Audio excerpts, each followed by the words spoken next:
Providence in beautiful Guyana for the second match on the final day of Cricket West Indies T20 Blaze. And of course, it's Jamaica against the Leeward Islands, with Jamaica winning the toss and immediately deciding they're going to have a bat first. The fielders are out in the middle, so too the two umpires, Imran Mokan and Jacqueline Williams. Opening the bowling for Jamaica is going to be Swanisha Hector, while the two opening batters, Rashada Williams and Natasha McLean, are out in the middle. We are about to witness the first delivery, and it will be taken by Natasha McLean. With me in the commentary box, my dear friend, Miku Wanya, and certainly he will be joining me as we broadcast this match live from the National Stadium in Guyana. That's a good delivery. Short lifting outside the line of the off stump. Good afternoon to you, Miku. How are you doing, my dear friend? Good afternoon, viewers. Good afternoon, everyone. Good afternoon to you, Indrajit. Welcome, coming live from Providence.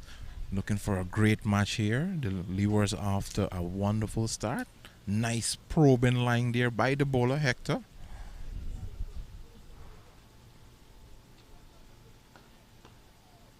And McLean just rocking on the back foot and coming off the middle of the bat down towards wide mid-off.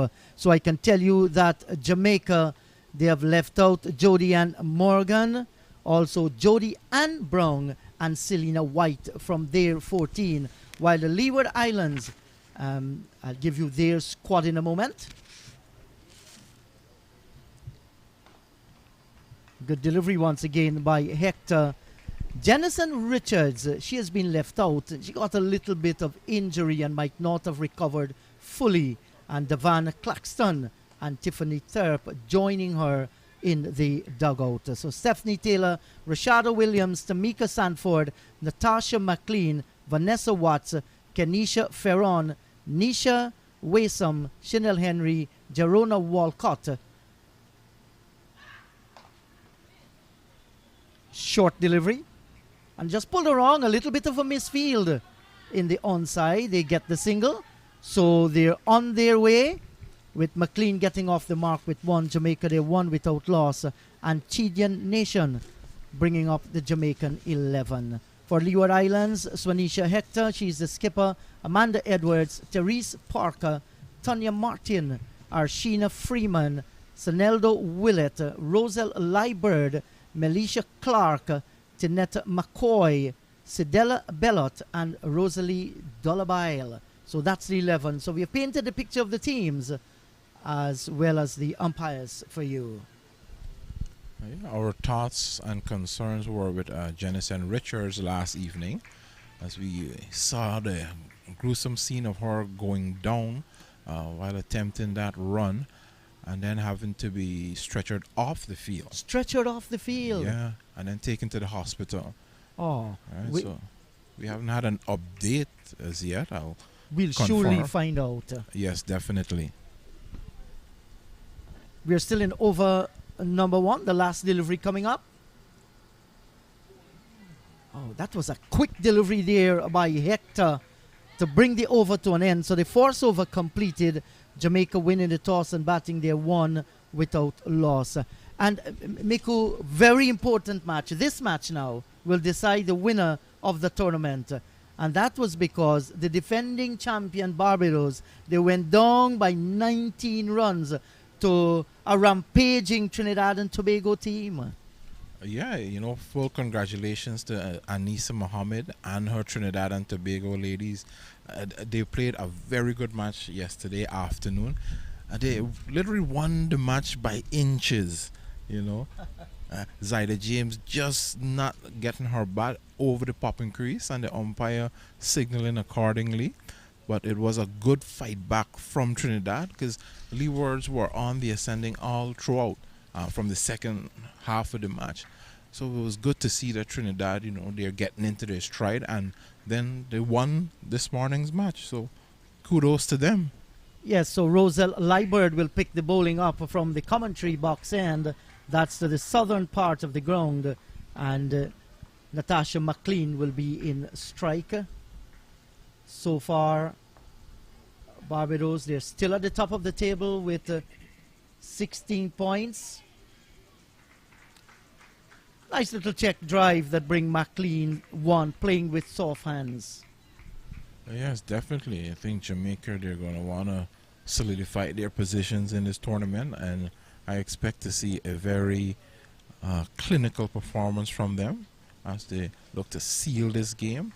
Leewards, they have not played their best in this tournament. They haven't won a game just yet. So I think the scales, the books will be in favor of the Leewards. And that's down the ground for 4. Nice little check, wrist on drive there by the batter. And that's Rashida Williams. Lovely on drive. And she opens her account with a boundary. And it's 6 without loss. Everything was good about the shot. Oh my God. That would have been so dangerous because the return came in from the boundary area by Sidella Bellot and the bowler wasn't looking. Thanks to God that the ball went away from her. In this game, you have to be alert like a bird in spring. Follow the ball like the tracking camera. That could have been dangerous. Nice bowling there from Leewards. I think she's been one of the better bowlers in the tournament. Nice line. She was struggling just a bit last night. I would think that was because of the dew and the moisture in the outfield. She wasn't able to grip the ball as much as she wanted. And this time she gets a single, just stroking it down towards mid-on and getting the runs. So Barbados at one point, they felt that they might have just clutch victory in this year's tournament. That's not the case. Trinidad came out today, defeated them. So they're kept on 16 points. Jamaica, on the other hand, they're on 12. So another single. If Jamaica wins here, they'll go on to 16 points. It means that they and Barbados will tie on 16. Then it comes down to the net run rate. Barbados, they have finished their games. They have 1.428 net run rate. And Jamaica, they are 1.146. Separating the two teams is 0.282. 2 overs gone. 8 without loss. Williams is on 5. McLean on 3. Leewards will just be looking to upset the apple cart. At the moment, they would want to register their first win. You know, Jamaica would be looking to win the overall tournament, but Leewards would want to go back with something in the record book saying that, hey, we were here. So both teams will have definitely something to fight for. So exactly. And if Leewards are going to win this, they have to play their best cricket of the tournament so far, because at this stage they are winless. Over number 3, and we're watching Hector to McLean. Nice full delivery, not giving the batter any room, right up on the legs, but equally to the task is McLean, digging that one out and playing on the onside to the mid-on fielder.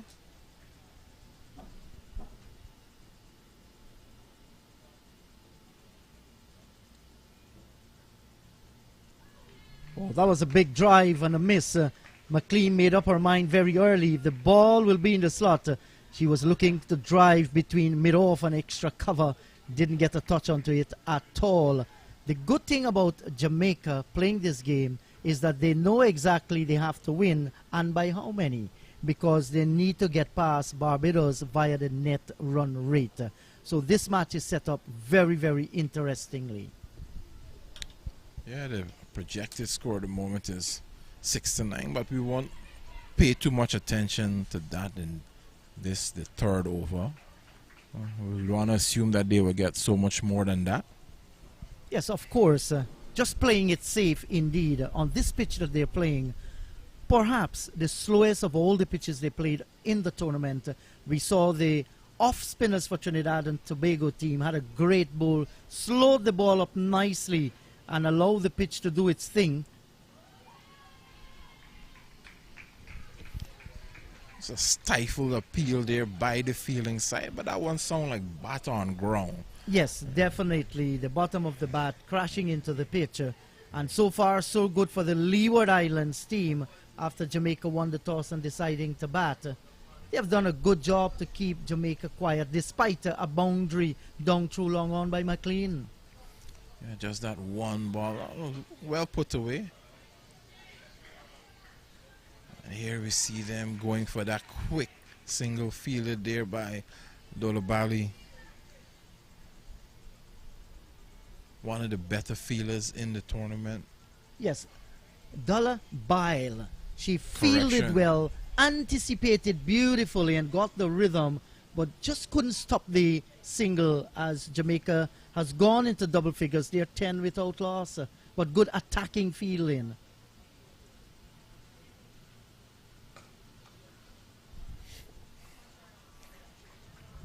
And McLean has been bowling well to her field.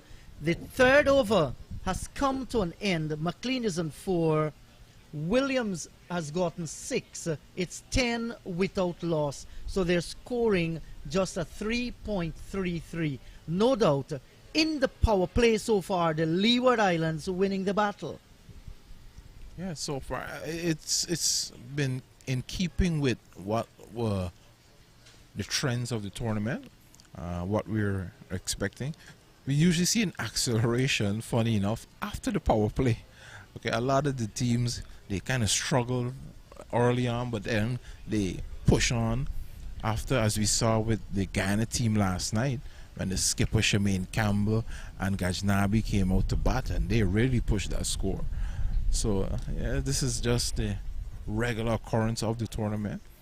We were sure that Jamaica would kick on, especially when we have the skipper Taylor to come. So there's a lot of firepower there in the Jamaican side. And it's good to see here bowling from the southern end of the ground. That's Leewards, the leg spinner. We saw Trinidad and Tobago having Sugrim, the left-hand orthodox. So just is not off spin. We good to see the leg spinner bowling as well. And by all account, she has done well in the tournament.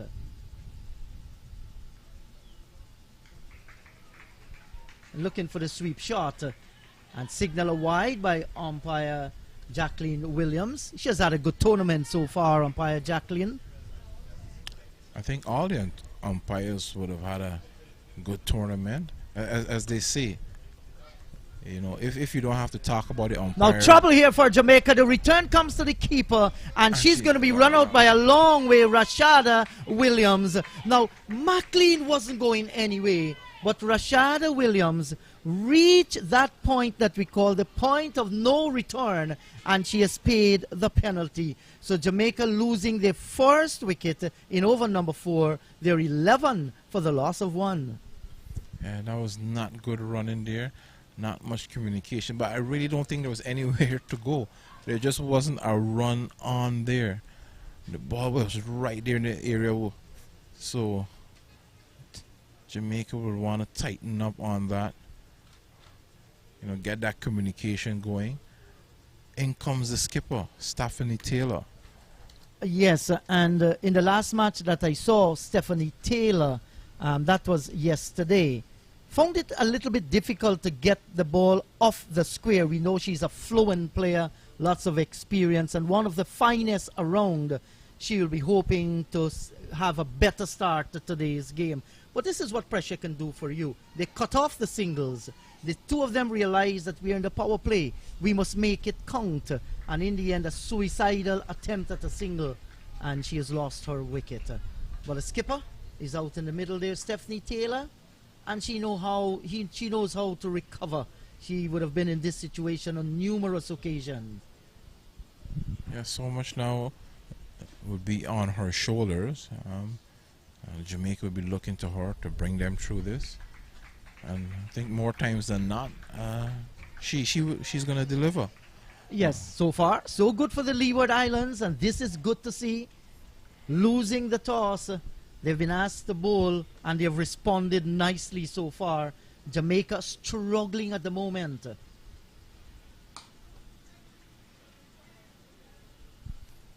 Nice shot there by the skipper, but just not getting the timing just right. Getting back on that back foot and just whipping it through the straight long on area. Picking up the single, coming off the mark. That's a good single there.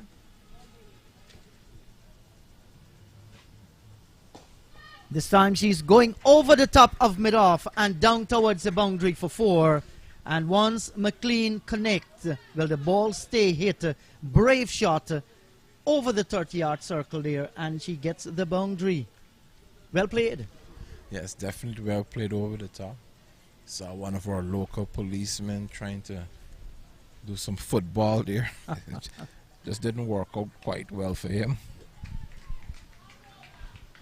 Yes, so Roselle Leewards being smacked for 2 boundaries on the full. And nicely knocked down at short straight mid-wicket. And that's Arshina Freeman doing a fine job indeed. So 4 overs gone. McLean is on 8. Taylor is on 1. Jamaica, they're 16 for the loss of 1. Scoring just 4 runs and over, but they have lost that early wicket. Yes, they're not in keeping in with the, as I mentioned, with the regular trend of the tournament. It's not that bad of a start. But we were looking for to see the Jamaican ladies kick on from here. You know, as I said, the power play seems to be the biggest struggle for the ladies, and they usually kick on after. Yes, and it is left for Jamaica to make all the play because they need to win and win handsomely to overhaul that deficit of 0.282 net run rate that Barbados have against them. Good looking shot steered down towards third man by Stephanie Taylor and getting the single, so good rotation in the strike. I think that the Leeward Islands here, Miku, they have an excellent feel for this kind of bowling, and the bowler Hector has been bowling well just outside the line of the off stump. Very difficult to score a single in front the bat, and that's on the offside.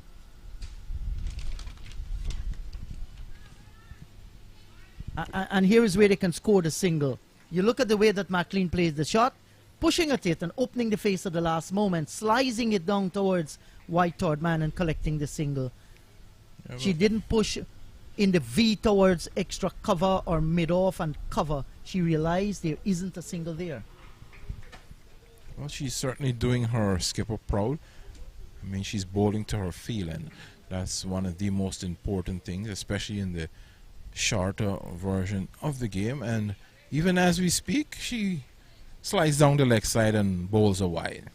Yes, so the wide has been called and they ran through, so that's 2 more will be added to the score. Jamaica, they will welcome that.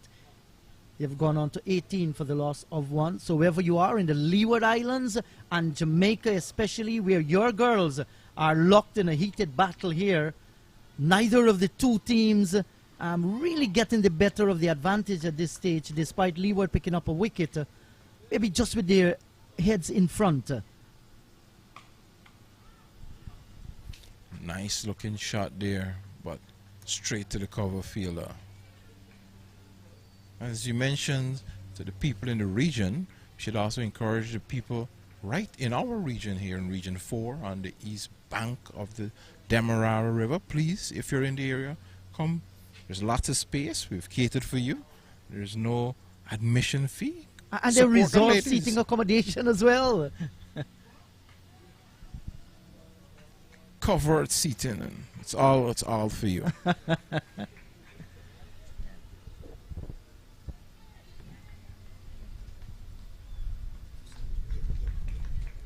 Yes, and Guyana will be playing the Windward Islands this evening in that night match that starts at 19 hours, and that will bring the curtain down on the CWICG Insurance T20 Blaze.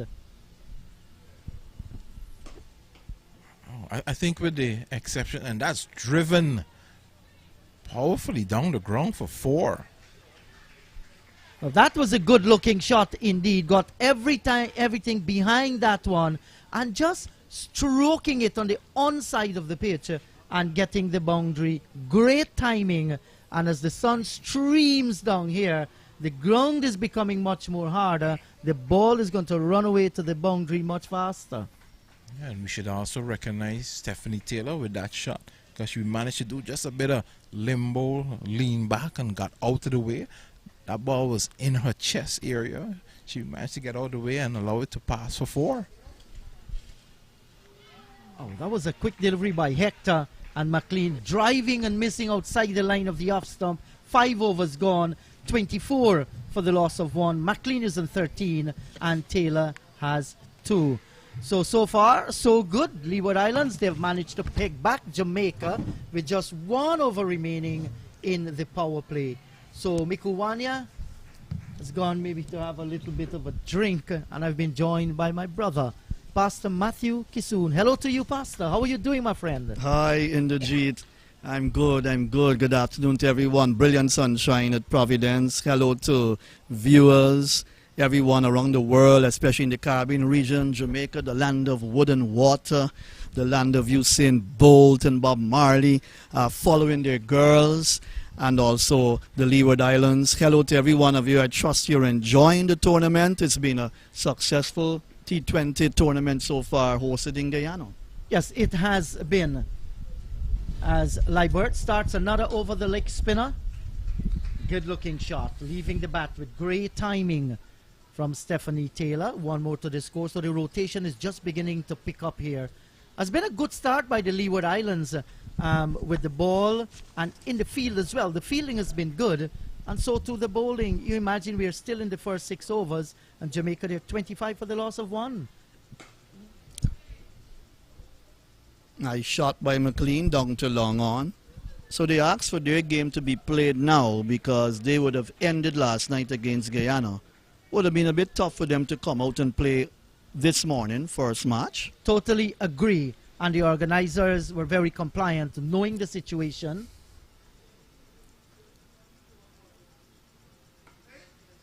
Full toss. That's pulled away backward of square. Rosalie Jollabill is out there on the boundary. I asked Steve Leibert if he's related to Leibert in this team. He said, not at all. I know. Well, you know, Leibert is a big name in the Leewards, as well as Willett. Yes, it's a big name I in think, Leeward Islands. El Camino Willett's daughter is playing in this tournament. That's Sineldo, yes. Played very well last night against Guyana. And I thought that the captain bowled very well to Guyana last night too. Her first 3 overs were excellent. She kept a good outside of the off-stump line. That's Hector. That's Hector. She bowled very well to the Guyanese last night. They're coming back for a second run here. McLean turning the ball towards backward square. And the chase for 2 fielders. The return came in. They got the 2. Well, Macho, I think that McLean decided very early there is going to be 2 there. Just that Stephanie Taylor took a little while, maybe just occupying the crease. And in the end, they got it very comfortably because the ball went a long way down towards the deep backward square boundary. Her natural instinct to attack the ball in. What are your thoughts on McLean? Does she remind you of a West Indian male batter that has that natural instinct to attack all the time? 29 for the loss of 1. The power play has been completed. 6 overs gone. McLean is in 15. Taylor is in 4. And why not? When you come from the country of Christopher Henry Gale, you know, many people, especially cricketers, both male and female, will like to pattern him in some way or the other. Nothing wrong, and McLean has been attacking the ball from ball number 1, but you have to be very selective. You do not want to lose too many wickets early. And while Jamaica must win here to keep their chances alive, they must win. And if they want to win the tournament, they must improve on that net run rate, which might not be elusive from them. It's well within their reach. You thought that the Trinidad game against Barbados this morning, it surprised you in terms of the result? Well, I thought at the beginning of the game, based on what transpired in the tournament, I felt that Barbados should have won the game. But it's a cricket match. The Trinidad girls, they took their momentum from last evening. and they came out this morning early, and they played extremely good cricket. And Barbados' middle order was not tested in this tournament. Today was the test, and they lost the battle against the spinners. Beautiful footwork there at mid-on, ensuring that that lovely on drive from Taylor only brought her 1 run. Yes. Gone up to 30 for 1. And getting back to that game, Barbados would have started as the favorite. But we must remember, Barbados prior to this tournament hosted Trinidad and Tobago in Barbados for a few matches. They did not lose a game. They won all the battles there. So it was just a matter of time for Trinidad and Tobago to come good. It's a nice pull shot, misfielded there, and that will go for 4. Oh, the unpardonable sin committed there by, I think, Leewards, is it? Yes, and that's gone to backward square for 4. The Leewards won't want to give away runs to Jamaica. 34 for 1 now. A little bit of bad work in the deep there and costing the Leewards 4. Yes, no, we just cannot do that at all in the field. That now she needs to put that behind of her and keep her concentration level going. So Jamaica here just beginning to step up the tempo. And that was Martin who misfielded. Now the ball goes in her direction again. She has to sprint in now from off the boundary. And McLean gets another run. And Trinidad and Tobago, Matthew, with that win today, they've gone up to 14 points. They cannot win the tournament with that, but certainly it's going to be added boost to them. Certainly. I don't think maybe many expected them to have beaten Barbados, but they've done that. And that's what cricket is all about. This T20 format, very unpredictable at times. Yes, there are stronger teams in tournaments, but when you get an upset like that, it's very good. It has affected the impeccable record of the Barbadians this year. And this is a good single. Playing with soft hands there, Stephanie Taylor, dropping it down towards short mid-on and scooting through for the single. Good response too by McLean and getting the single. What Trinidad and Tobago did today was to unleash their off spinners and left arm spinner against Barbados, and they succumbed to that because Ragubar started the slide, bowling off spinners from the top end. She picked up 2 wickets. She maintained in a forced over? No, not the first over. In two consecutive overs. 2 consecutive overs. She managed to pick up 2, and economical as well. And then we also saw the left arm spinner, that's Sugrim, Ramharak, the off spinner, and then to put the icing on the cake, in a time when Barbados was looking to score quickly, in came Anisa Mohammed, and she just bamboozled them with the off spin. They were never able to come up trumps against the spinners of the Trinidad and Tobago team. Lovely on drive, just all timing and placement and getting the single. So Stephanie Taylor here is just trying to groove herself in, keep the partnership flowing, rotating the strike, and ensuring that they do not lose another quick wicket. So Jeet, I missed that game, Trinidad Barbados, but Trinidad side packed with spinners, and that's a lovely shot for 4. And beating the long on and mid wicket on the boundary, both giving chase, coming towards each other, and that was beautifully played by Natasha McLean. Good strike of the ball, good timer of the ball, picks up another boundary. She's 25 now, Taylor's 7. All timing and placement, and look good that she plays the shot as well. And on this fast outfield, the mid wicket on the boundary and the long on had no chance whatsoever despite their valiant effort.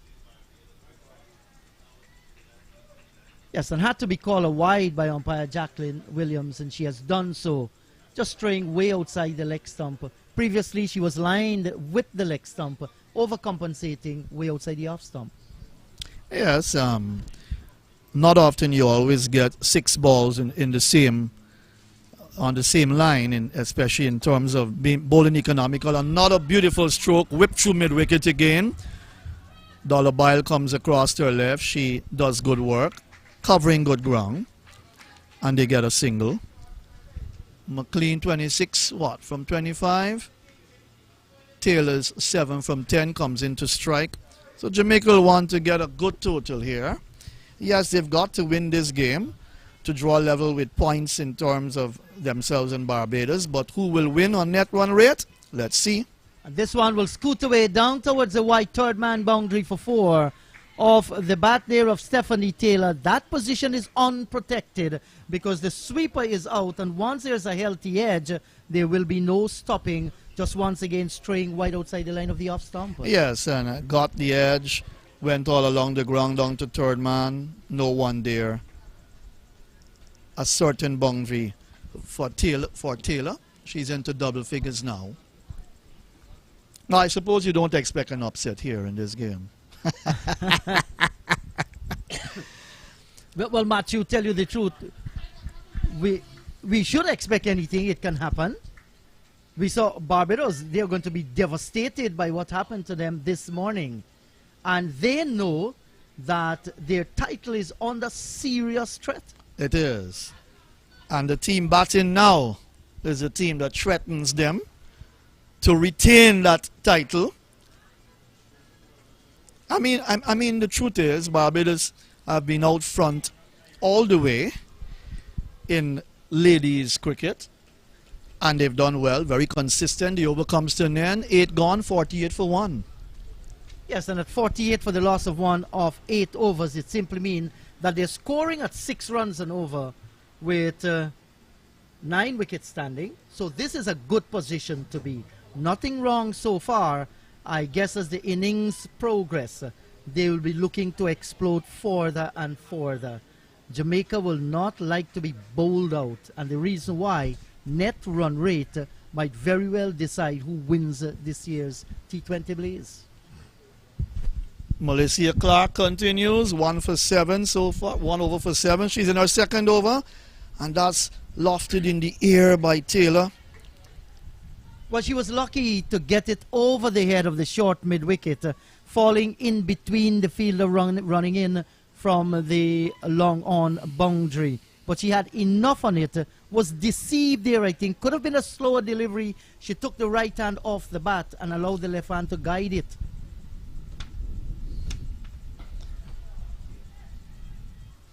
Another aerial shot this time from McLean, down to wide long on for 1. Yes, but you look at this competition and you know it's Barbados and Jamaica all the way neck and neck. And with 4 wins, 16 points of Barbados, spoiling their effort to come up with a clean record this year. The Trinidad girls, very good victory for them. And look at the game yesterday with the Windies and Trinidad as well. And I think that would have pumped up the Trinidad and Tobago girls to come out and really give it their all against a top team. And this is good to see that the teams are just beginning to click in their strong areas. And with the CG Insurance Super 50 coming up, that should lend for more competitive cricket. Now that's a fine shot there by Stephanie Taylor. A little bit of a misfeeling, but give them credit for the effort. That's Dullabell running away from extra cover. And in the end, they completed. Did they get 1 or did they got 2 there, Matthew? They got 2. They got 2 runs. Good, nice little drive. Not looking to hit it too hard. Just all timing. So in the 9th over, they're into the 50s now, 52.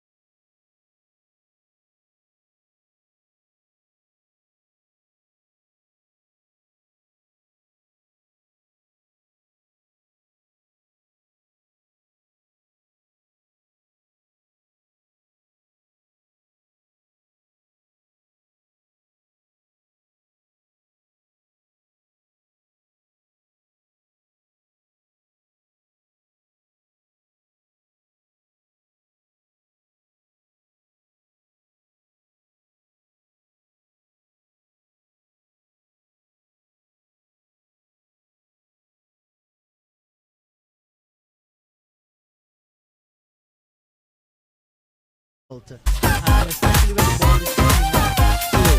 We can expect Jamaica a little bit more positive, because what the Leeward Islands here are doing, they're playing for pride. They do not want to end the competition without a win. On the other hand, Jamaica must be playing not only for a win, we keep saying they must improve that net run rate. I was having a chat with John Ramsey, and he said they need a win, but not a big win. I'm not sure. Because, we didn't work out the stats. But Sidella, Bellot pulled away out through mid-wicket, and Galabail coming in from the boundary. The single has been taken, so they've scored off the first delivery here from Sidella Bellot. let's have a look at her. Right hand over the wicket, that's lofted in the air. One bounce to the field at long off. And that's Melissa Clark.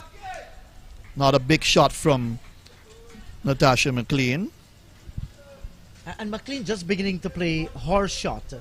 And she can be very dangerous. We know that she's powerful. She can hit the ball long and hard. She can pick the gaps. And just beginning to flow here. And here is where Leeward Islands need to be very careful. You do not want to leak too many.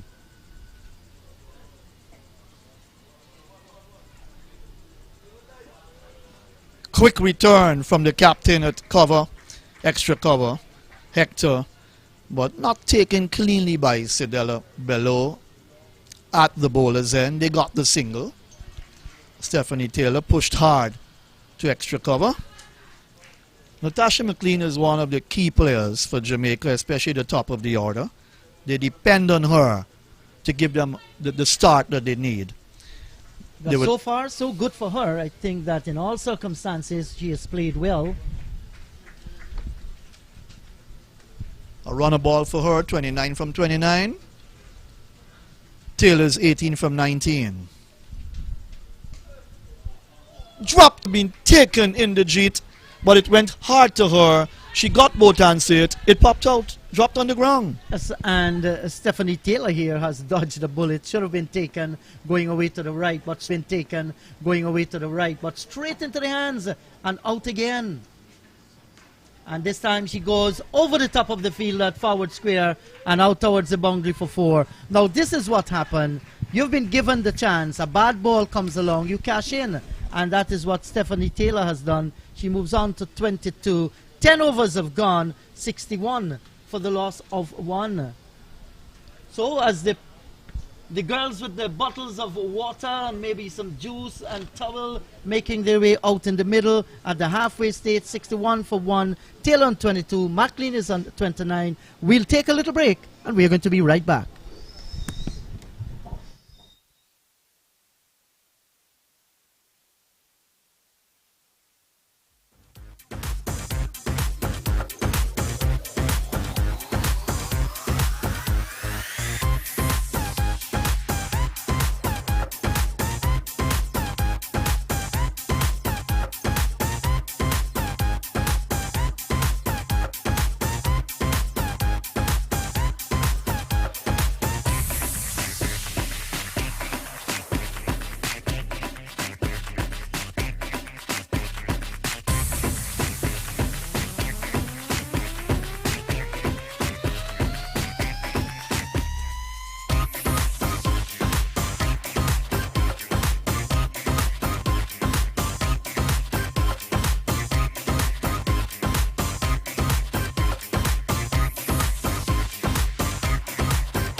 Welcome back to the National Stadium at Providence. It's brilliant sunshine. Jamaica off to a good start. They've just lost 1 wicket in the first half of their innings after winning the toss and electing to bat. McLean 29 from 29, Taylor 22 from 21. That's a lofted shot by McLean into the cow corner area, and that's gone for, let's wait for the signal, 6. Signaled by Imran Mokan. First ball after the break. Mikuwanya Israel, what did she drink? What did she have to drink? That was massive. That's Natasha McLean for you. Well, Matthew Kisu, that was either our coconut water or some good Guyanese Marby. One of the two she must have had for that drinks break. Hello again to our viewers and listeners. Outside the leg stump, and that's flicked for another 6 consecutive sixes. This time over backward square. That's a big shot again from Natasha McLean. And she's showing why she's a class player, why she would have played for the West Indies for a while. Open at the top of the order and giving the bowler Martin, I believe it's the bowler. Tonya Martin. Is it? That should be number 5 on her back. But 2 consecutive sixes, Miku. Natasha McLean has made her intent clear, especially for the back half of the Jamaica innings. Yeah, I told you that Marby, well made. You know, re-energized her. But the Jamaican ladies are forming it now 73 for 1 of 10 overs. They are looking to now take control of this game. I think the foundation would have been set in the first half, so now they want to build on that as much as they can. So 2 sixes of consecutive balls.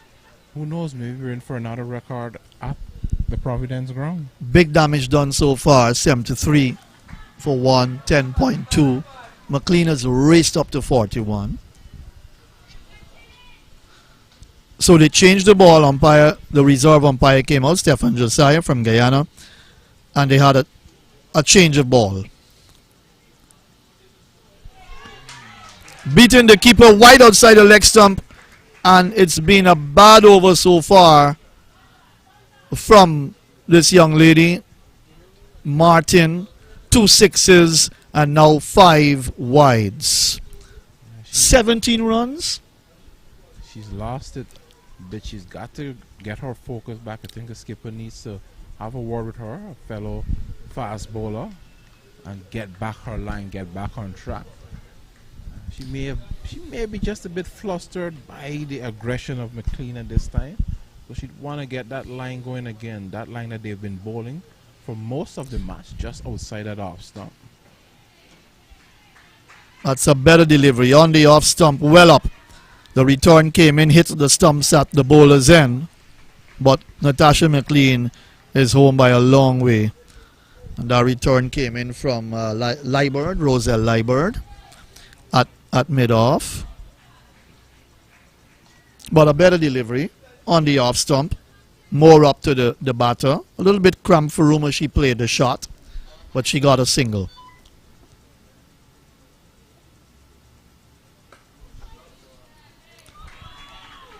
Sweetly timed there by the Jamaican skipper. Just gracefully opening the face of the bat, guiding that ball square on the offside, picking up the double.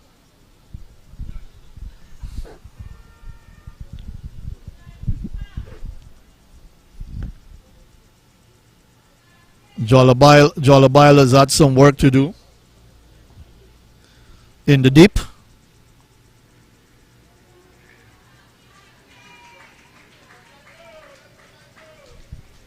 Down the leg side again. Umpire signaling wide.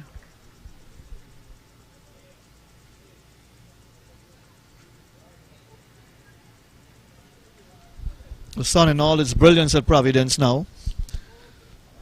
It's a rare day in Guyana. We've had so much rain. Every day has been raining and overcast. So it's a welcome sight see the sun shining through here. She pushed forward. She pushed hard at it. Got the outside edge. Came down to third man for Sidella Bello to tidy up. Moving to her left. They get 2. The captain Taylor. 26 from 23. So they're looking for a very good total here to ensure that they can win the tournament this year, the T20 Blast, CG Insurance. Now that's a beamer. That's a no ball. That went way over the head of Stephanie Taylor. And that'll be a free hit. Did you believe that ball slipped out of her hand, did it? Yeah, it might have. It just might have. But the Jamaican partnership has now moved on to 7-4, Matthew. With a projected score of now 157. 24 of the over already. And it's not completed as yet. Well stopped there by Leewards in the field. Rifling in that return. But Stephanie Taylor is home quite comfortably. So 25 from that over. Very expensive indeed for Martin. 11 overs gone. Jamaica winning the toss and batting here. 86 for 1.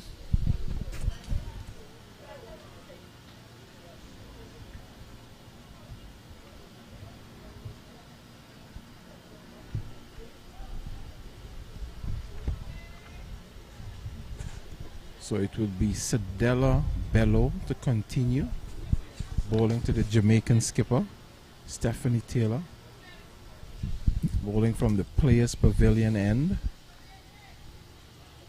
Our first over cost 8 runs. Well, should we just want to pull that back a bit?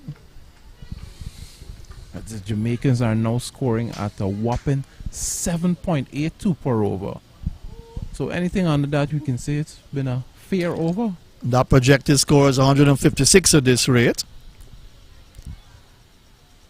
A little push from Taylor down to long off for 1. Picked up by Melissa Clark.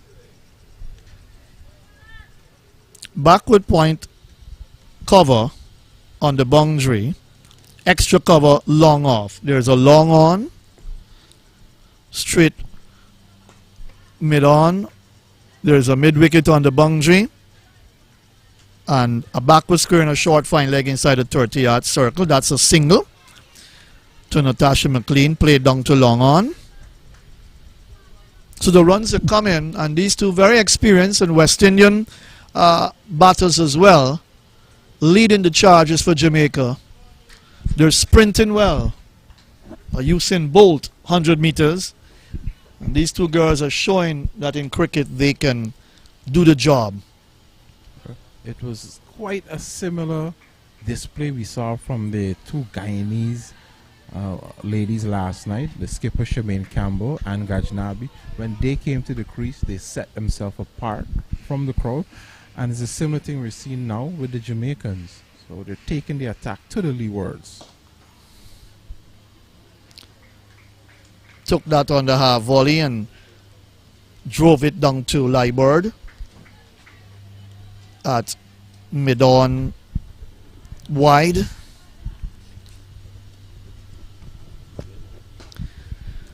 Driven by Taylor down to long off for 1.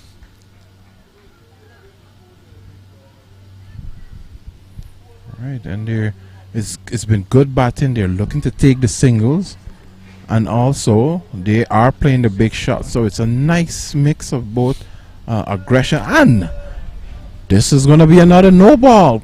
But pulled away by McLean. She's not letting anything get away from her. But that was not a high full toss there by the bowler. I'm Bell. wondering the players sweating out there with their hands and the ball slipping out of their hands. Probably because we saw that beamer from... in the previous over from Martin. But they've got their rags out there with them. So this will be a free hit.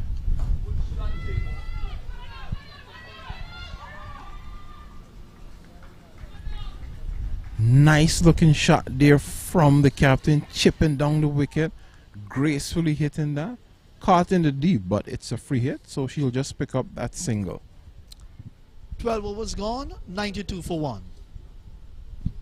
You know, Matthew, I like the way how Taylor goes about her business. You know, she, her poise on the field, she looks like a real professional. You know, she takes her time, she seems very calm. She looks like, or she is a professional. What one understands. Yes. What you're trying to say to the viewing and listening public. She is a pure professional, real professional.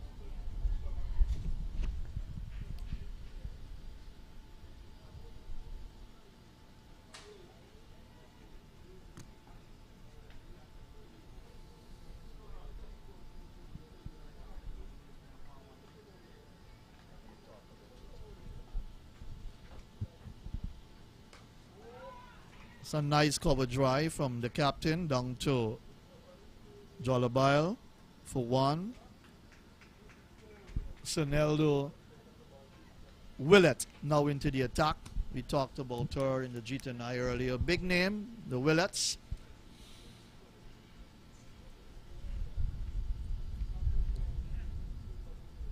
Very good, talented cricketer for the Leewards. Good delivery outside the off stump. A little bit quicker. McLean looking to flash that through the offside. Missed the shot. Taken by Parker. But she had a good game last night, Willett, for the Leewards. Yeah, I think basically all the bowlers for the Leewards had a decent game. I think they were good in the field, but it was just the batting department which was a letdown. And I think after 10 overs, Guyana were, 37 or 38, 38 runs on the board. And then the runs started to flow in the last half with Shemaine Campbell and Gajnabi. 2 West Indian batters out here as well for Jamaica. And that's a wide. You know, the feature of the batting last night from the Guyanese girls, I think it was their running between the wickets, because Gajnabi, with her score, she only hit about 3 boundaries, but that running between the wickets with her and her skipper, you know, that set the tone. They turned the singles into 2s and the 2s into 3s.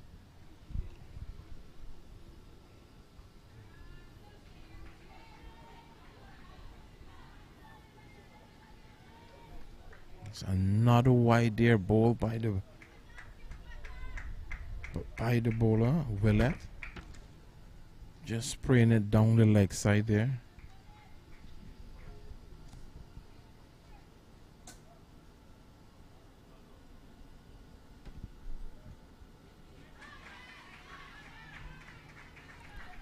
Easily done there by Stephanie Taylor, opening the face of the bat just to run it to the short third man area for the single, giving the strike to the aggressive McLean. Taylor run a ball, McLean doing much better than that. 45 from 36. She's heading up for a half century. 97. The scoreboard says.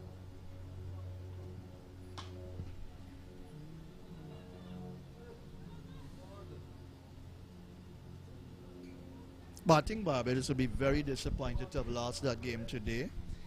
And I was wondering to myself, after the first 2 games were switched, where number 2 match became number 1 and number 1 became number 2. If that certainly probably helped Trinidad's cause as well. They were slated to play now. But the truth be told, the spinners did all the work for them. Anisa Mohammed leading charges and a team packed with spinners. The Barbados girls really didn't apply themselves to them at all. Yes, I definitely. Maybe the switch, it would have some effect. You know, as if you're psychologically prepared for a certain time and then you're told there's a change. It would have some effect, but you know, in overall, the grander scheme of things, we cannot take it away from Trinidad. So the big scoreboard to our right here at Providence says 98 for 1. McLean is 45.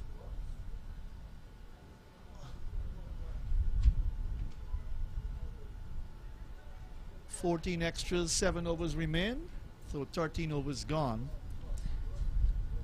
And Jamaica looking to pile on the runs to ensure that if they're going to win this title in 2022, they win well. They win, with enough runs to ensure that the net run rate is good enough. Yeah, the other thing, Matthew, I think that Trinidad would have been buoyed by their performance last evening. It was a great performance, a great comeback victory. So that would have had the locker rooms buzzing, energetic. So they would have came out there looking for that victory, believing in themselves, very confident. Very confident indeed. Swept backward of square. She plays that shot well, is going to go for 4. That's a good boundary for Stephanie Taylor. That was a shot of class there, Matthew. The 100 coming up in the 14th over. 103 for 1 now. She got down on her knees and just swept that one right in between the two fielders, well placed down to the boundary for 4. Very classy shot. She looks cool as a cucumber going about her business. The shot of a professional. She is a professional.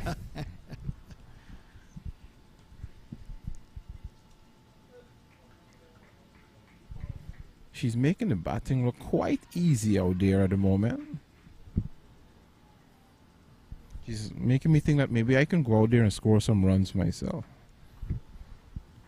Why not? Umpire, I think you played a little bit of cricket as well. As the younger folks say now in Guyana, Matthew, stay in your lane. So True. I'm gonna stay in my lane and at the commentary box. New adventure for you. Yes. Make full use of it and enjoy it to the maximum. Yes, definitely.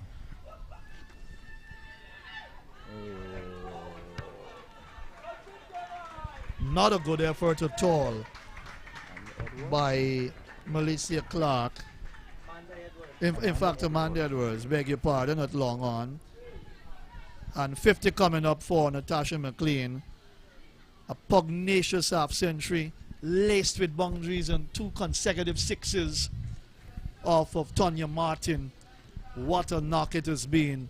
And she's showing why she's so valuable for Jamaica at the top. You know, it's efforts like those are the things that kill you in the field. You know, when you're already under the pump, you're staring down the barrel of another 100-run partnership. You want to see your fielders trying their best, doing their best, and not putting their heads down. 98 runs for the second wicket so far between Taylor and McLean. 14 overs gone, 109 for 1. So the skipper would want to have her charges, call them together, have a word with them, get them back in the game, get them focused, not to let their heads down. You've got to stay up until the end. This is what cricket is about. You think the 7 p.m. match between Guyana and the Windward Islands will be an exciting one as well? You think the Windwards would have lost that match to Trinidad by 1 run, but you think that maybe they're going to give Guyana a run for their money? I think it will be a great match. And let me just take this time to tell our Guyanese in the area, come down to Providence. It's going to be a cracker this evening. Windward looking great. Guyana looked great last night playing. So please come out, support our ladies at the Providence ground. Admission free, lots of space. Bring your coolers, bring your snacks, bring your children. Bring out the girls to see cricket. And let's support our ladies as they drive for another victory. I know 3 special ladies that will be here tonight. I will not call their names. Okay. But for sure, you'll have an addition of 3 ladies to come and watch the game this evening. Well, Well, I'll ask you, Matthew, please tell those ladies to tell a friend. Or bring a friend.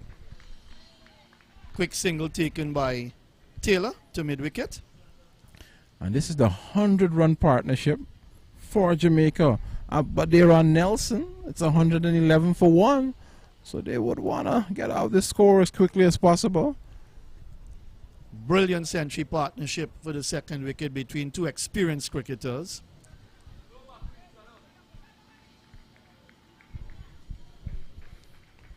My mind goes to umpire Shepherd. You know, rest in peace.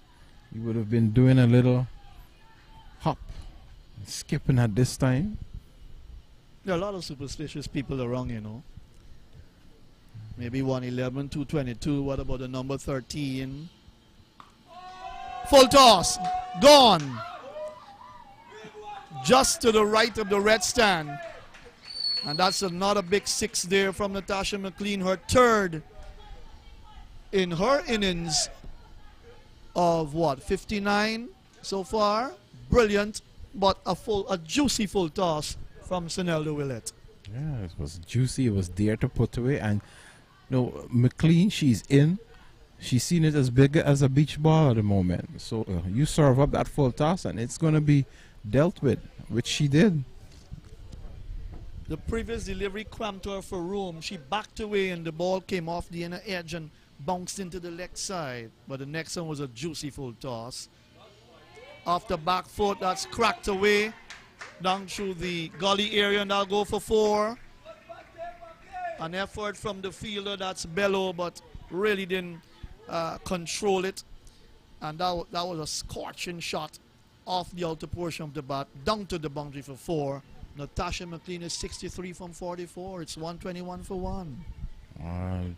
Great shot. They could have done just a bit better in the field, but McLean is on fire at the moment, playing shots all around the ground, leg side and through the offside. Willett is under the pump at the moment. Oh, glorious shot. Banged away through extra cover. And what a way for McLean to end the 15th over for her country. 125 for 1. McLean is 67 and Taylor 38. Hey, give her that room and she did put it away.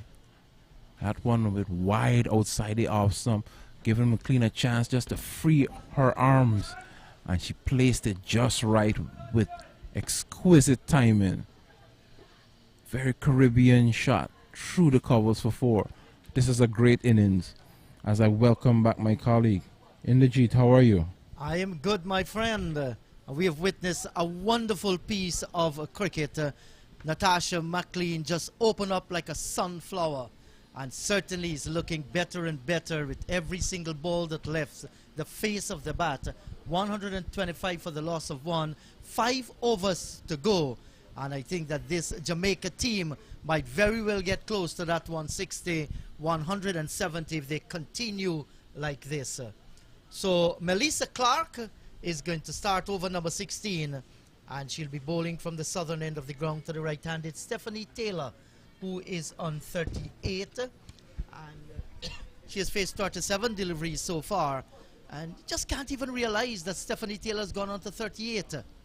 Full toss and swung through forward square out towards the boundary for 4. Now that was a full toss. You can't be bowling this kind of delivery at this stage of the innings with a well-set Taylor and McLean. You're asking for trouble, and that is exactly what she got. Yes, this was a juicy full toss, served up. No ball signaled by the umpire, and she pulled it away through the mid-wicket area, picking up an easy 4.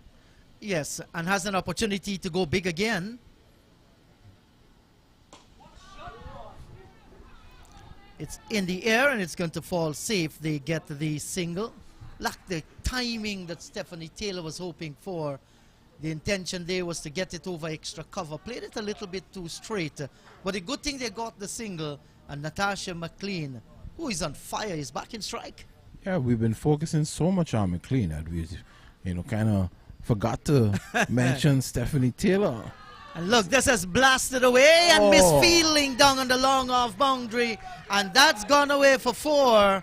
And that's Sidella Bello. The ball seemed to be following her. And the lady from the islands, the Leeward Islands, made a valiant effort. In the end, couldn't save it. And another 4 to McLean. Yeah, as we see, any room she gets, she's going to throw the kitchen sink at it. And she had the room and she just freed her arms and put the ball away. And it's in the air. It's going to fall safe.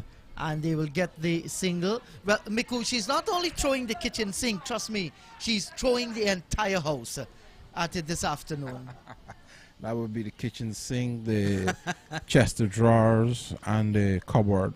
Yes, and all the clothes and wardrobe, everything through the window. She's going for broke. Oh. Slow ball attempted there by the bowler. I mean, see a Clark. But Stephanie Taylor equal to the task, just opening the face of the bat, picking up a single. And that's how Stephanie Taylor has gone about her run. She's on 4-4 from 40 balls. Yes, and by the time you realize it, she has a half century there for the taking. Great support and very effective to McLean, who has a chance to score 100 here. It can happen. That would be great for the tournament. Let's see what happens. Oh. Power down the ground by McLean again. This is almost like two contrasting batters. We're seeing that power from McLean and that grace and that elegance from Stephanie Taylor. It's beautiful to watch. Yes, good combination between these two.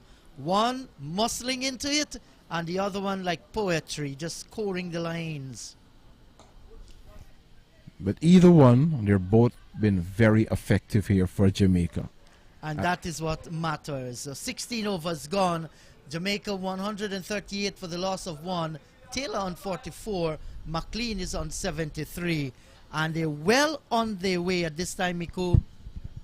What's your target? 138 for 1. 4 overs to go. 4 10s 40. We're talking 178, 180. Or you going to add a few more? Right, as we see, I'll answer that question in a moment. I'm just so happy to see the little children there in the stands, enjoying themselves, running around, watching the cricket. Yes, I agree with you. It's an opportunity. Of course, it's a school day in Guyana, but we have gone past school time now. Is how much? 19 minutes to the hour of 4 o'clock. So some kids coming out on the east bank of the Demerara, and you're right about that, in the pink stand, running around, looking at the cricket. And I hope the day will come, you know, when school children are given the opportunity to come out and watch cricket. Not every day, but at least spend some time at the ground. You don't have to pay to get in here. Let's just answer your question. Well, the projected score is on once. My goodness. Powered away over the mid-wicket fielder. Down to the boundary for 4 again, McLean. Well, you can't be bowling short delivery at this stage. You're not going to get the pitch responding to you if you're not a tearaway fast bowler. That was almost a long hop, and McLean in this mood, she's going to slaughter it. And boy, she dented that one away over mid-wicket and getting the boundary. And she has gone on out to 77. And she pounced on that. The projected score is now 176. But I think they just may get past that. Let's see. And look, this is hit back over the head of the bowler. Will certainly be looking for 2. Yes, says Stephanie Taylor. And they'll go back and they'll complete 2. So they aren't showing any sign of tiredness whatsoever. That will tell you the state of their physical being. Fit as a fiddle. Good running between the wicket. Yeah, this is how the professional sports person should be. And they are showing why they're in the West Indies team, why they're the best in the region. This is great to watch. Excellent cricket from Jamaica. And this time, delivery well pitched up and driving down towards Wild long off and taking the single as well. So with that single, McLean moves to 80 from 50 deliveries. This has been a top-class T20 Blaze innings. And I'm sure all Jamaica is going to be proud of their lady out in the middle. When it matters the most, she has come up to the party. And when they party in Jamaica, they party hard. You make me remember a certain song there in the G. Tell me, Miku. No, my voice. I'm not a singing man, so I'll just let that one go. And they completed two. Good running between the wickets, and Sedella Bello running away from fight third man.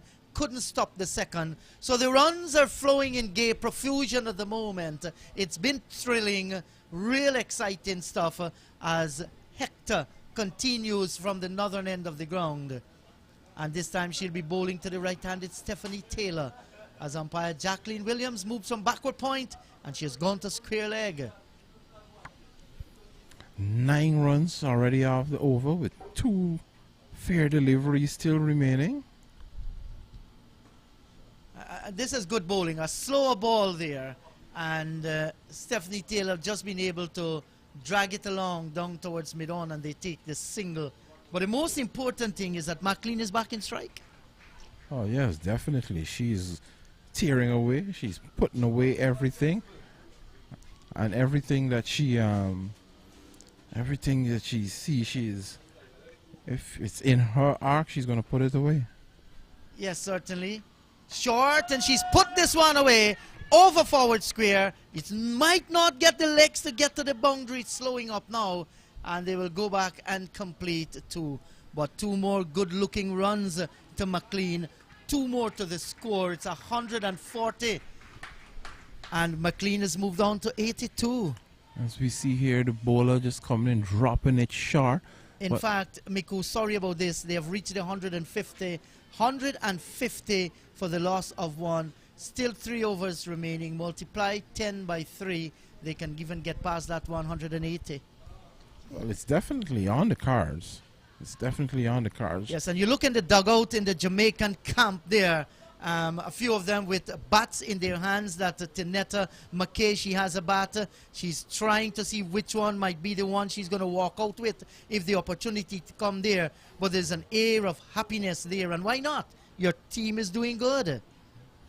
And our cameraman, congratulations to them, taking us across the National Stadium. And that's John Ramsing. The ever hard-working John Ramsing. An evergreen man. You know, I think I saw John Ramsing sleeping here last night. I don't think he ever goes home. I think he's going to go home when the tournament ends. And going down on one knee, Stephanie Taylor. McLean was already at the non-striker's end. And they will go back and complete 2 here. Runs for the taking. They will definitely take it. Now, this is not good by Leeward Islands. They've just allowed themselves to be carried away by the situation. I think, though, this is what pressure can do to you. You just lose the nerve a little, and you allow things to go haywire. Oh, yes, definitely. Cricket is a game where you've got to hold your focus, whether you're bowling, batting, or even umpiring. And it's missed by the keeper. Well, we have to wait for the signal coming from umpire Jacqueline. She did got a touch onto that one, and the keeper missed it. But for Jamaica, McLean is back in strike, and she is on 82. Yeah, and that's 50 runs for Stephanie Taylor, so congratulations to her. Yes, there's been a fine innings by Stephanie Taylor.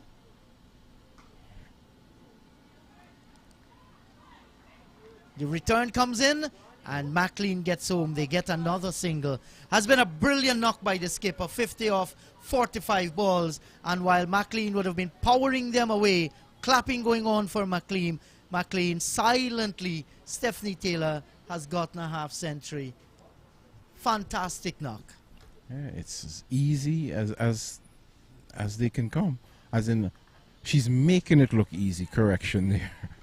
Yes.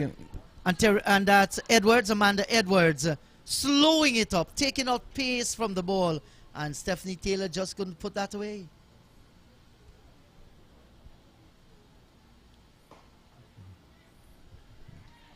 Got down there with one hand and just stopped that ball, feeling off her own bowling. And that's good to see. The alertness level was there.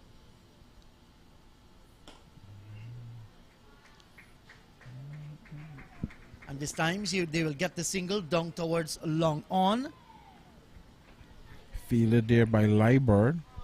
So 18 overs completed, 155 for the loss of 1.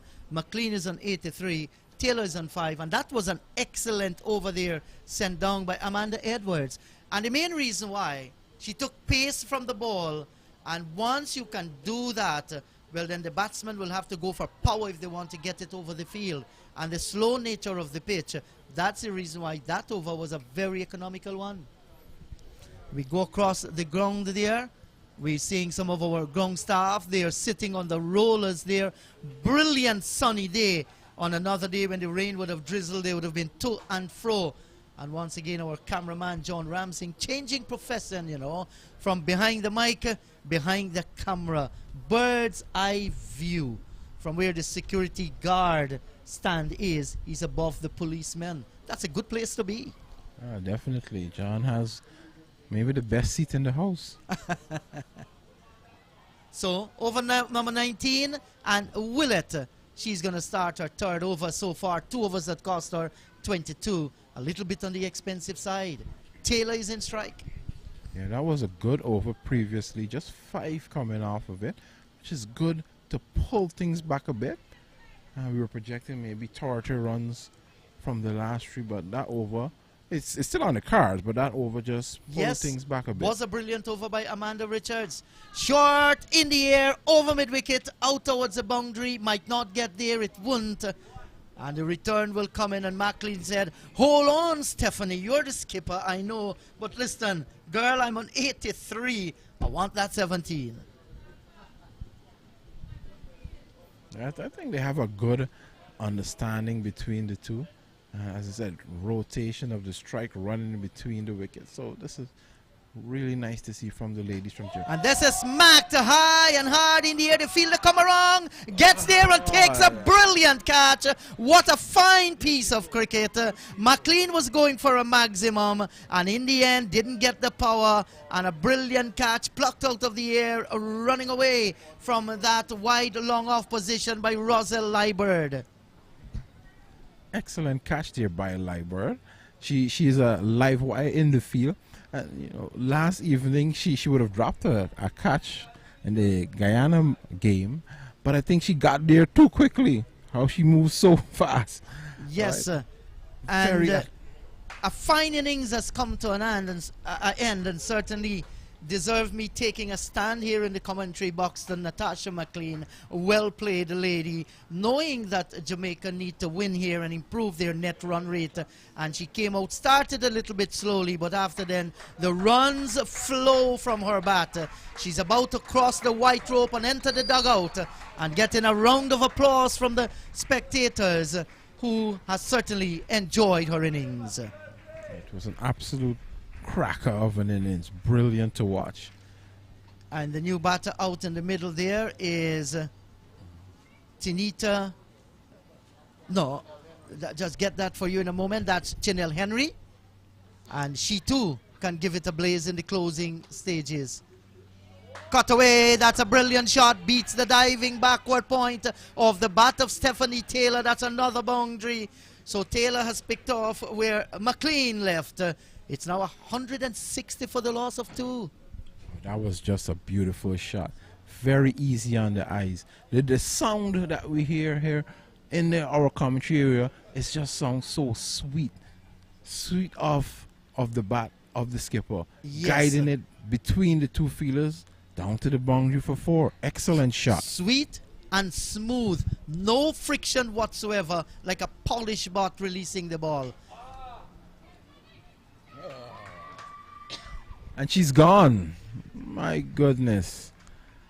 Chipped in the air, taken by the fielder, run around there at mid-wicket. And a fine knock of 56. A half century has come to an end by Stephanie Taylor. Cannot blame her. She had to go for the runs, wickets in the bag, and in the end she has died bravely as she makes her way out to the dugout. And the new batter comes out there. That's Chideen Nation.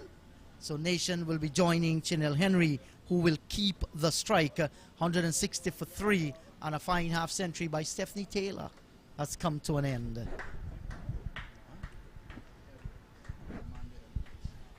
Nice catch there taken by Amanda Edwards, just having to run to her left a bit to dismiss the Jamaican skipper as she makes her way off the field to a loud round of applause by the few spectators here at the ground.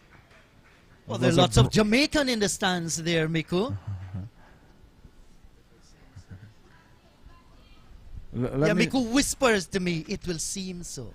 I hear you, Miku. Prompted by Pastor Kisoon. Oh no. That's a bad misfield there by Hector. Yes, and the skipper should have been setting better example there. Should have saved it. It wasn't difficult. Allow the second run for the taking. It's now 162 for the loss of 3. And we're in the 19th over.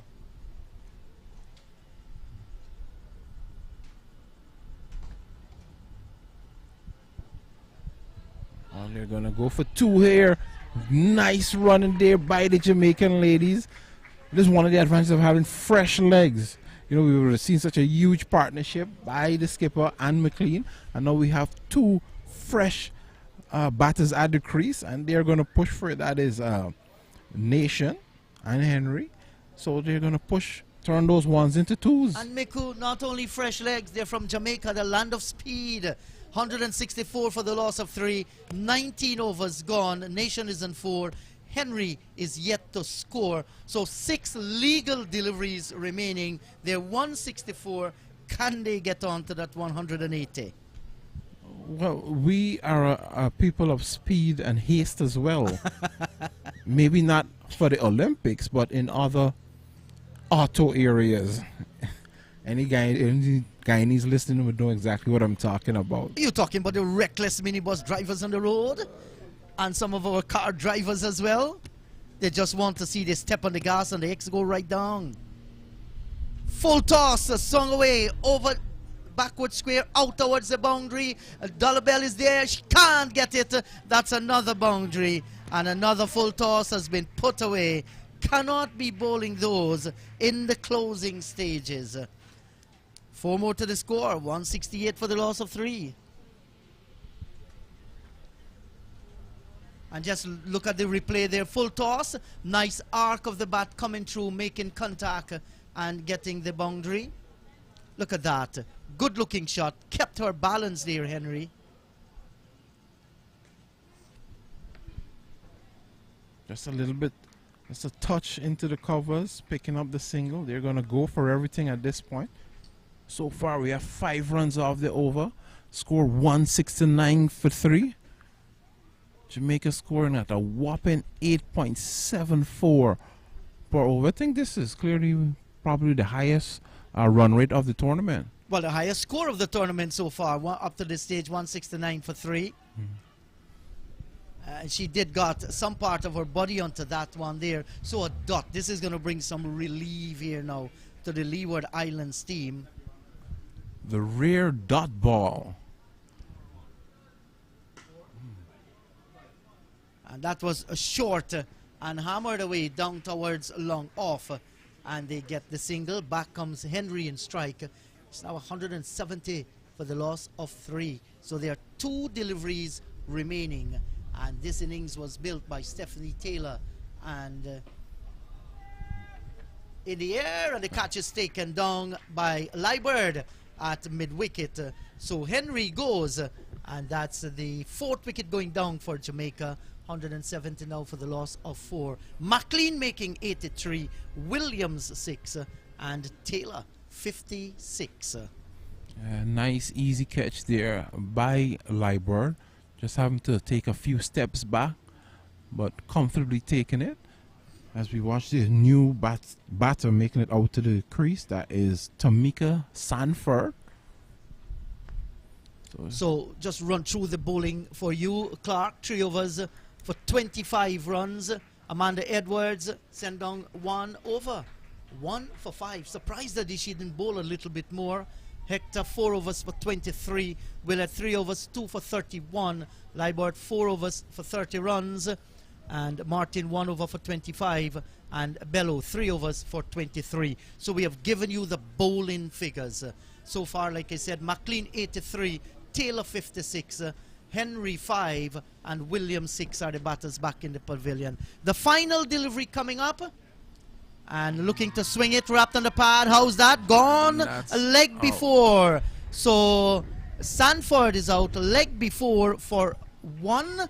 And that's the end of Jamaica innings. Winning the toss and batting. 170 for the loss of 5. Their 20 overs have been completed. And that's a good feeling. Winning the toss and batting in a T20 game. Scoring 170. It simply means Leewards will need 171 for victory.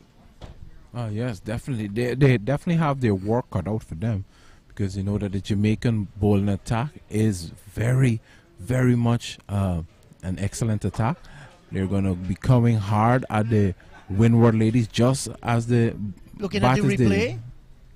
Yeah, going inside the stumps, looking to play the swing shot, and taking on the pad as Andrew Singh, our technician, brings up the replay. Watching it again. Was she hit outside the line of the leg stump? We're not going to give our judgment on it there, but in the mind of umpire Jacqueline, she was out leg before, and she gave the decision. So 170 for the loss of 5. Leewards will be looking for 171. We're going to take a break, and we'll be right back.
And hello everyone, good afternoon. Welcome back to the National Stadium at Providence, where a big fighting effort from Jamaica, big 145 run second wicket partnership between McLean and Stephanie Taylor set up a big total of 170 for 5, the highest so far in the CG Insurance T20 Blast tournament here in Guyana between the regional ladies sides.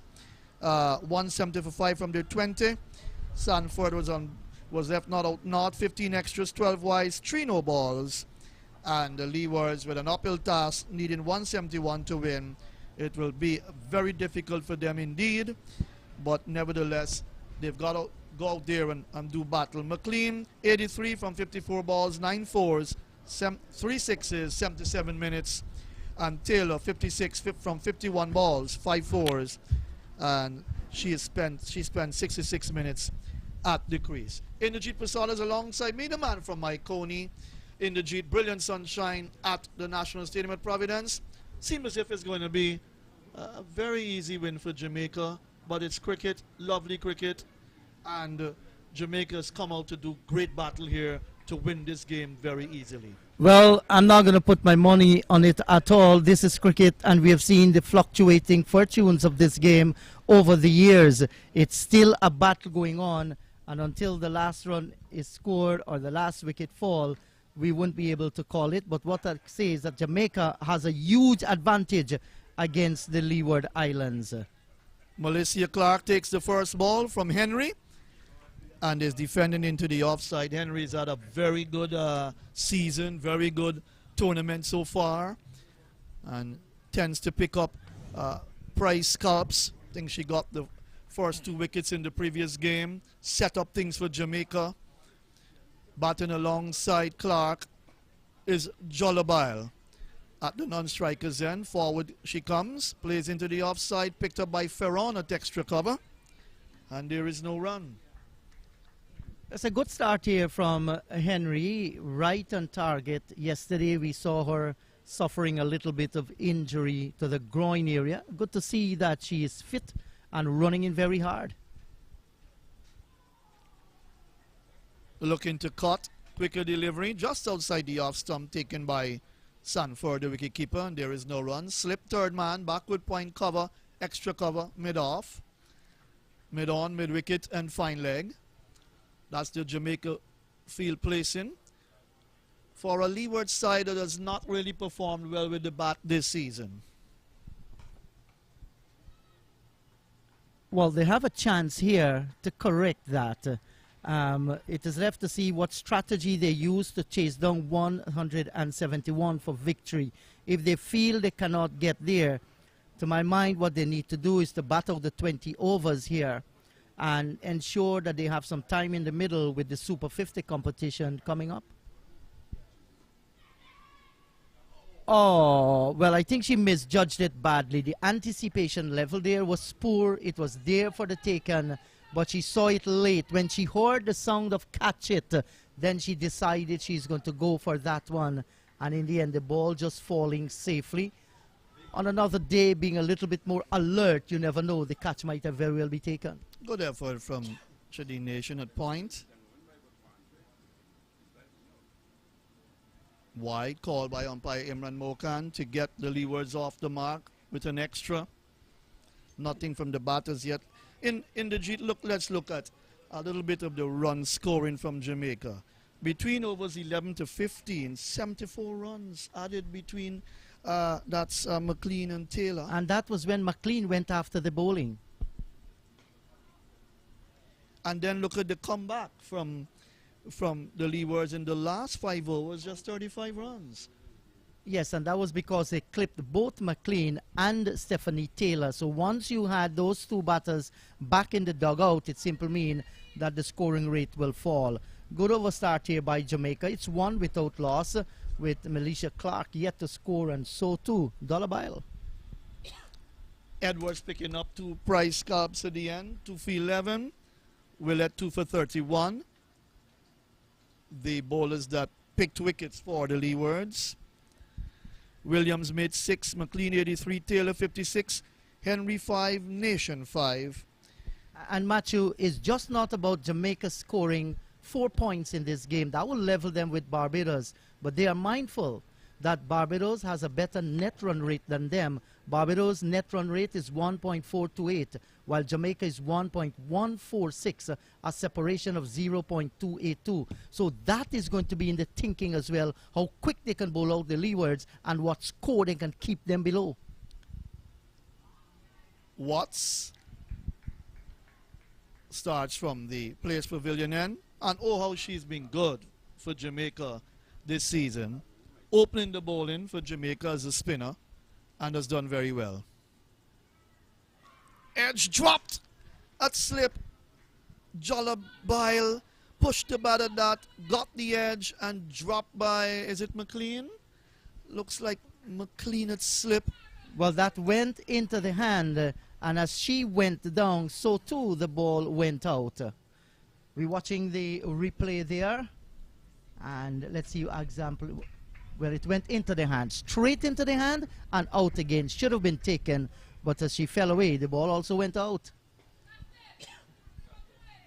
Not doing justice to good effort from Watts. Very tight bowler, and has really set up things for Jamaica in the previous matches, herself along with Henry.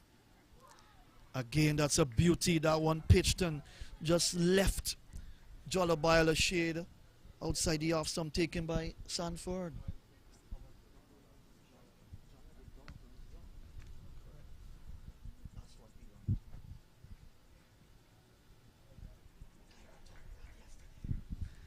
Pushed into the offside.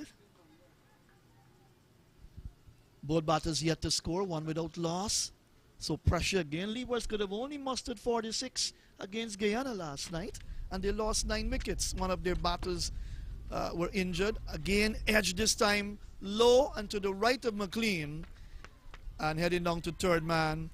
The return comes in. They get 2. So 2 runs off the bat of Melissa Clark, and the over comes to an end. It's 3 without loss after 2. Yes, and you look at that last delivery there. Came up the bat very, very quickly. Felt safe. There was nothing that McLean could have done with that one at slip. She tried to go after it, but it was way towards her right. So 3 without loss, 2 overs gone, and the pressure has maintained. 2 overs, and of course they haven't gotten the runs that they were looking for. So the bowling has been very, very disciplined. And I think in the years to come, the Leewards batting would have to certainly improve. I thought the Windward's batting improved in matches 3 and 4.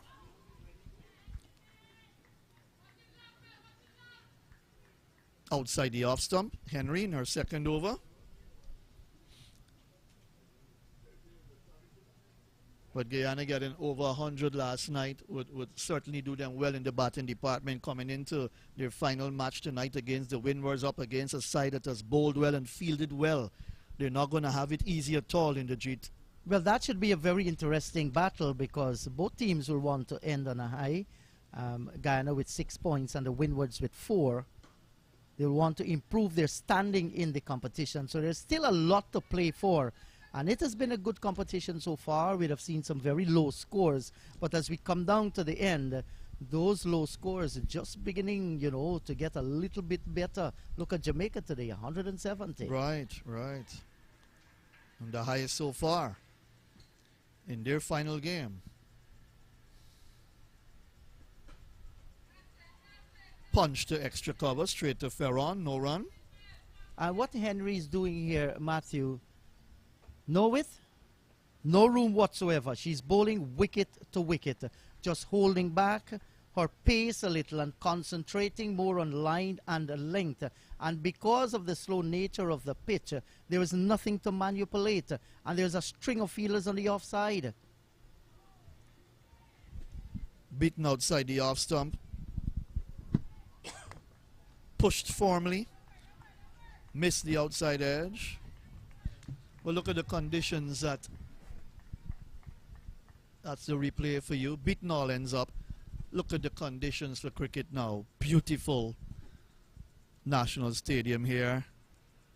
Beautiful weather. French cut. Down to fine leg. Off the inner portion of the bat. That's down to Jerona Walcott. She gets a single. She gets herself off the mark. After 11 deliveries, Jollibile comes back into strike, 2 from 6. Yes, and that ball definitely, and you called it right, what we call the French cut, going between the stumps and the keeper down towards fine leg.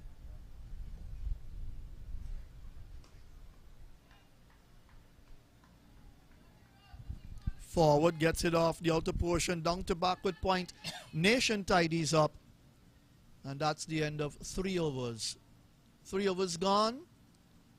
It's 4 without loss. Yes, and the Jamaicans are being very, very stingy here in the bowling department, not allowing anything whatsoever that the Leeward Islands batters can score from. And when you're defending that huge total, 170, this is an ace start by the Jamaicans in the field. So hello to you once again, wherever you are in the Leeward Islands, in Jamaica. The battle is well and truly out in the middle. The final match in the CWI CG Insurance T20 Blaze. The final match for both these teams, Jamaica and the Leewards. The final game in the tournament comes up later this evening at 19 hours when host Guyana take on the Windwards. Nisha Ann Waysam comes into the attack. And that's wide of the off stump, called wide by umpire Jacqueline Williams. And you would have seen a lot of Waysam bowling in this tournament so far. What do you make of her? I know in the very first game she got 5 wickets for 8 runs, if I'm correct. And she hasn't been bad. I think she tailored off a bit in, I think, her last game, but has bowled well. Very well indeed. Yes, and Matt, look at this one. The intention is there, and the bowlers, they've been very disciplined, like I've said earlier, not sacrificing control for pace. They realize on pitches like these, you need to keep it straight, and this is what Waysam has started. So good start for her as well. Again beaten outside the off stump, good delivery. Inside what you call the canal of uncertainty. Yes, has her girl groping for the drive there and not making contact.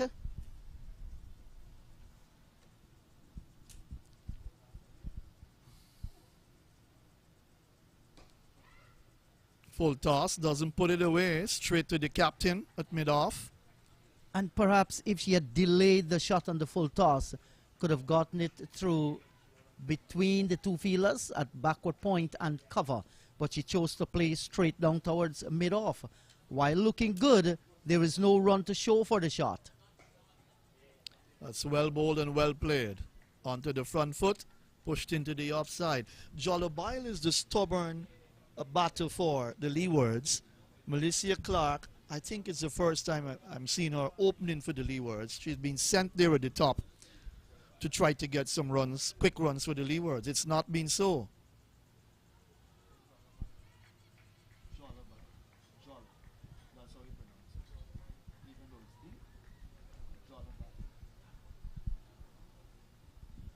Well, we actually tried to check out the correct pronunciation of Rosalie.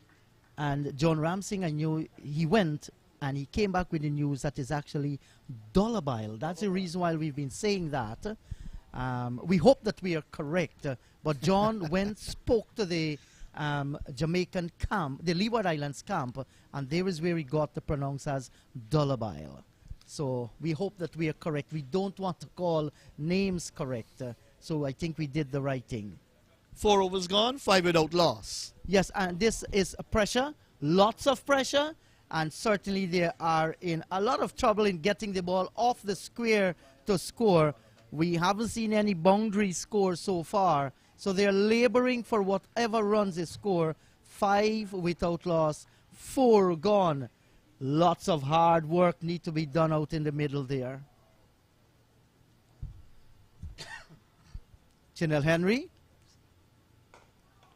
Once again, right on target, and Dollabile can only defend. Bowling well And this is the plan of the Jamaicans.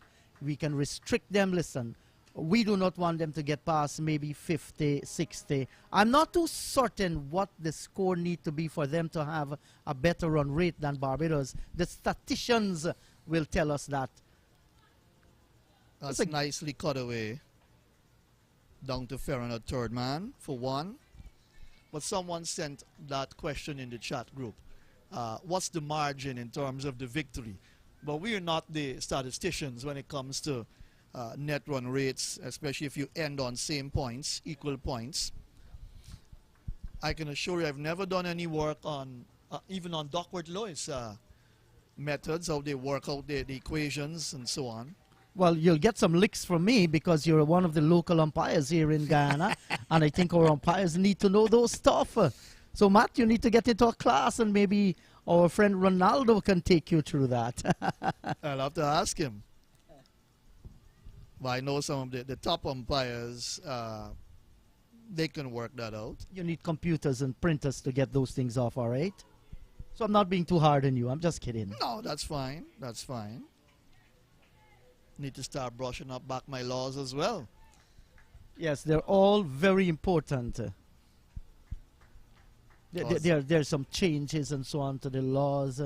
And of course, come October this year, some of those changes will be effective.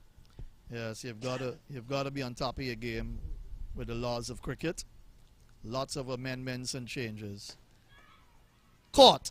Simple catch. Soft dismissal for Melissa Clark. She goes caught at extra cover by Ferron off the bowling of Henry for 1 from 19 balls. The Leewards are 6 for 1 in the 5th over. Yes, well, they would have been struggling. Melissa Clark couldn't get the ball off the square, couldn't score singles the way she wanted it.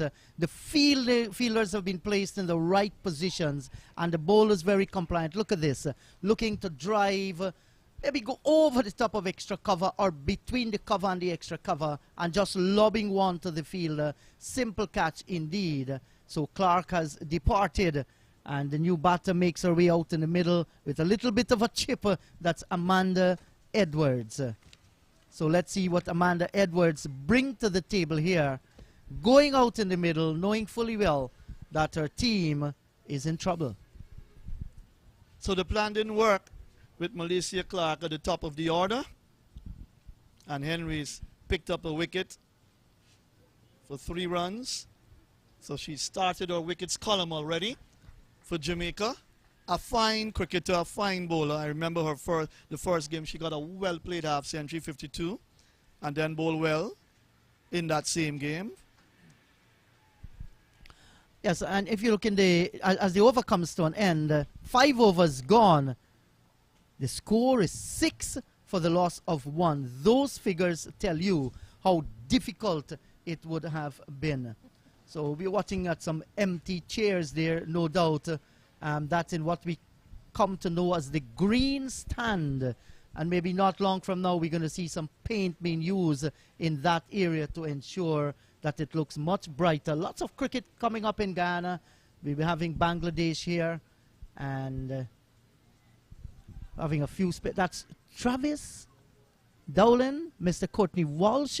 They are selectors here for the women's tournament, and they're sitting right next to our left. And it's good to see them concentrating all the time. The local boy, Travis Dowling, and our friend from Jamaica, Courtney Walsh. And Anne Brown is here as well.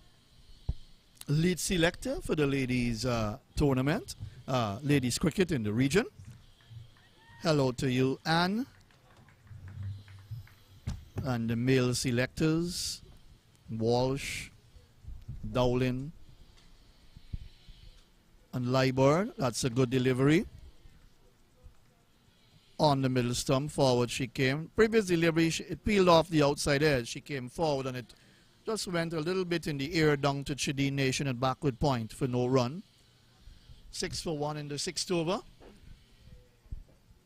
Dollar on 3 from 11 balls. Faces up now and she's back, punching into the ground. The return comes in, hits the stumps, but she's grounded her bat. That's Vanessa Watts saying to her, "Hello, young lady. be very careful. Don't step out of your crease at all. That can be very deadly and dangerous. And if you don't have your eyes on the game, if you're not on the alert, you can cost your team. Welcome back to Mikuwanya Israel, one of our top umpires in Guyana. Hello to you, sir. Hello there, Matthew. You know that what you just mentioned takes me back to my time on the field, because so many times we had situations where batters backing up way outside of the crease, and you got to remind them, please stay in your crease. Stay in your crease until the ball is dead. So it's good to see that being reinforced, as you mentioned, there on the field. Leeward Island struggling here. Oh, this is very painful.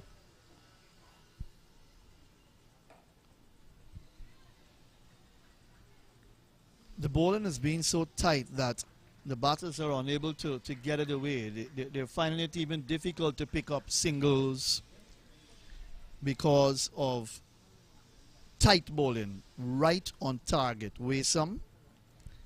What a paltry run rate at the moment of just 1.03. The equation now 165 runs needed from 85 balls. Leewards have got to get a move on to give themselves a chance. 6 overs gone, 6 for 1, the Leewards.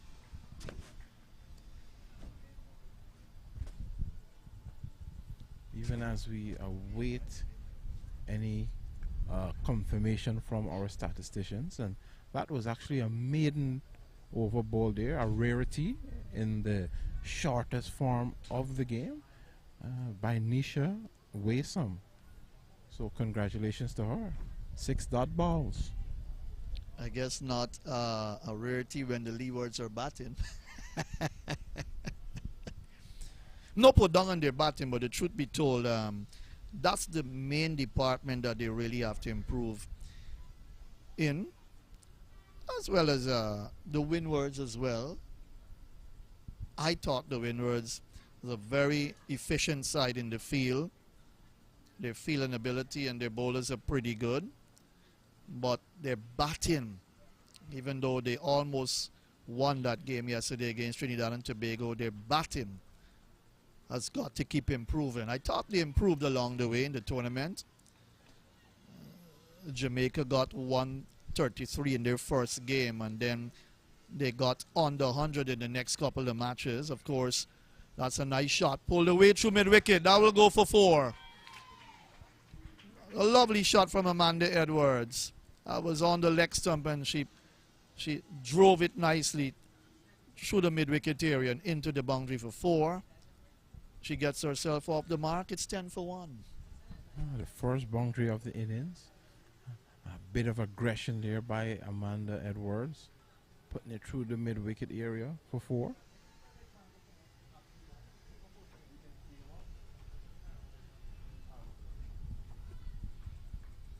Turned into the mid-wicket area. No run. Vanessa Watts is out there. Slipping a backward point. There's a cover, extra cover in the mid-off on the offside for the right-hander. Back, punches back to the bowler. That's Howell, Corrine Howell, into the attack from the northern end, media center end.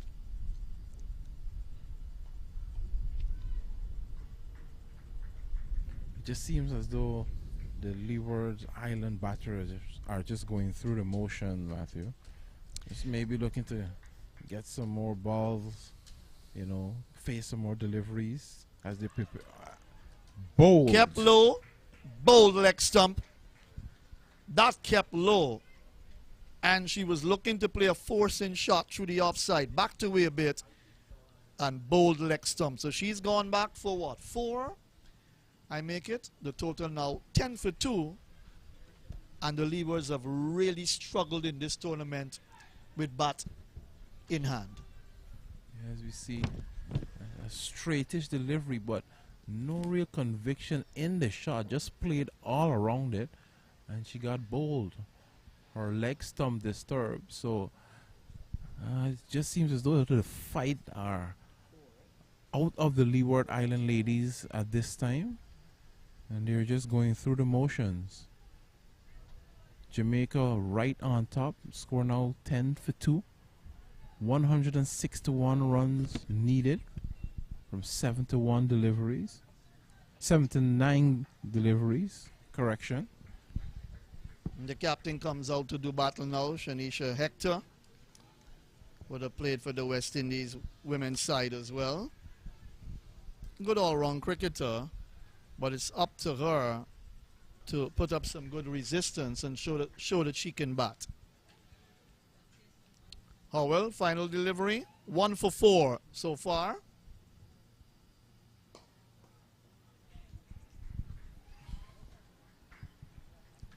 Seven overs gone, 10 for the loss of 2.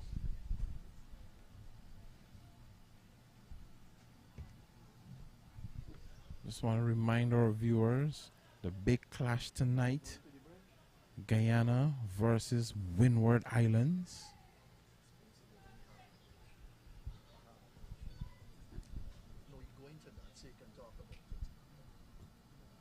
Right, so here's a shot of our wonderful Demerara Harbour Bridge. The Demerara River out there. We are on the east bank of Demerara, Providence Cricket Ground. And the Demerara River is to the west of Providence. And our floating bridge has been around for a long time, I think since 1978, if I'm correct, if my history is correct. Well, I will have to depend on you because 1978, I wasn't around at that time, actually. You weren't there. I wasn't. It's a beautiful bridge. A lot of vehicles traverse that bridge from the west coast and west bank area. Big area of our country. Lot of commercial activity that take place there. Lots of houses in those areas. Farming communities. Forward comes Dollar plays back to Watts.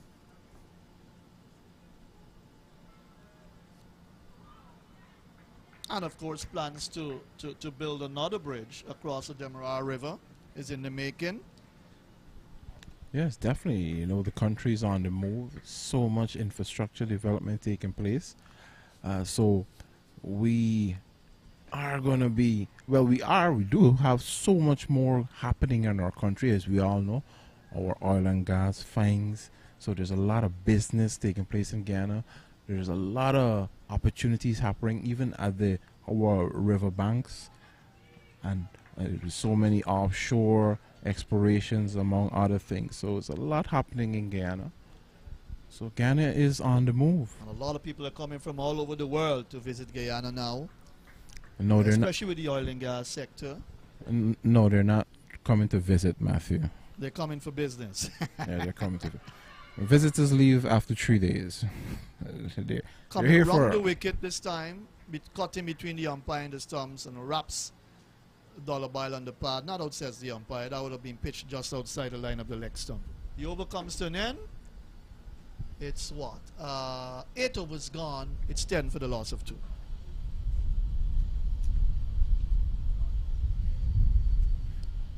Another maiden over. Vanessa Watts has kept it tight. She's been very good for Jamaica in this tournament. 2 overs, none for 2. Very mean bowler as Howell continues. But yes, Miku, great development taking place in our country. Hats off to the visionaries to ensure that the people of Guyana can benefit from the resources, the wealth that will be accumulated. All Guyanese can be a part of benefiting. It's all about buckling down, working hard, developing yourself, and enjoying the benefits of the land. Yeah. You know, if you're in any sort of related business, you know, Guyana is the place to be with our projections, how we're supposed to grow, and so forth. So there's a lot happening here. We see so many investments taking place in Guyana, so many new companies. There's hotels going up, among other things. So very much a lot happening here. That's a single to the captain, Hector, down to long on, where Chanel Henry is.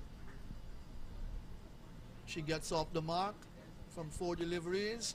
Dollar Bile 3 from 21. It's been a struggle for her, but she's been there from the start.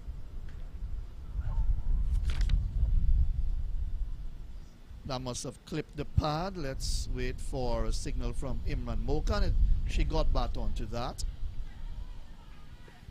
So, not a good innings here from the Leewards. 12 runs off 8 over. This is the 9th over and only 12 runs. Well stopped there by the bowler. Sticking out that one hand. Corinne Howell.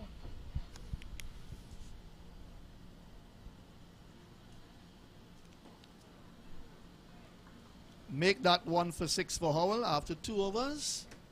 9 overs gone. It's 12 for the loss of 2.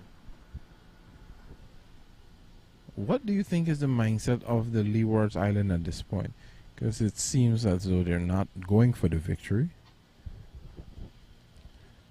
Just to occupy the crease, get some experience. I think they're well aware of their batting exploits. They know how strong or weak their batting is, and they know that 171 is difficult for them to get. They haven't had the best of scores in the tournament. I think, 56 their first game, and they've been in double digits throughout the tournament.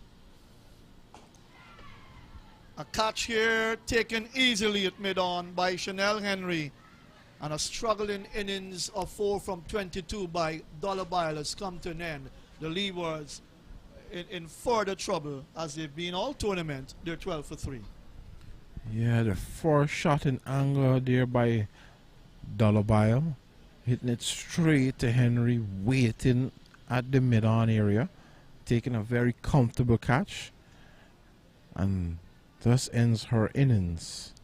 So Leewards sinking further into the abyss.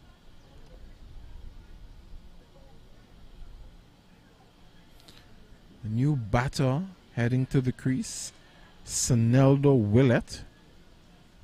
She's going to want to come out there and try her best for her nation.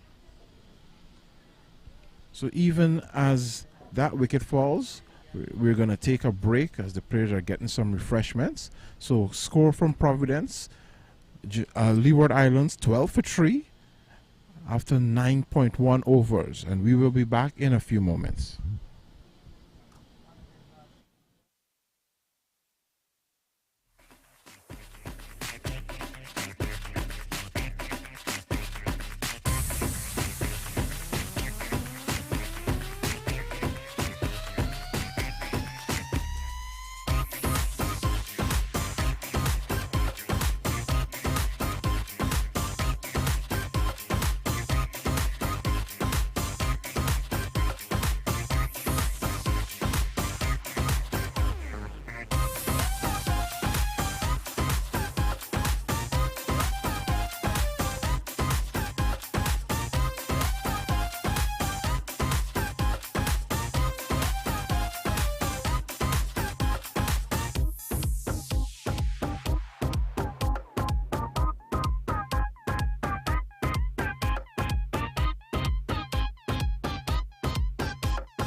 And welcome back to the National Stadium at Providence.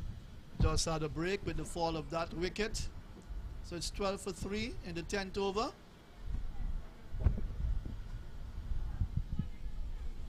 As Waysam, she's picked up 1 for 1, so she's into the wickets column again. So Nelda Willett comes out to do battle and will take her first ball.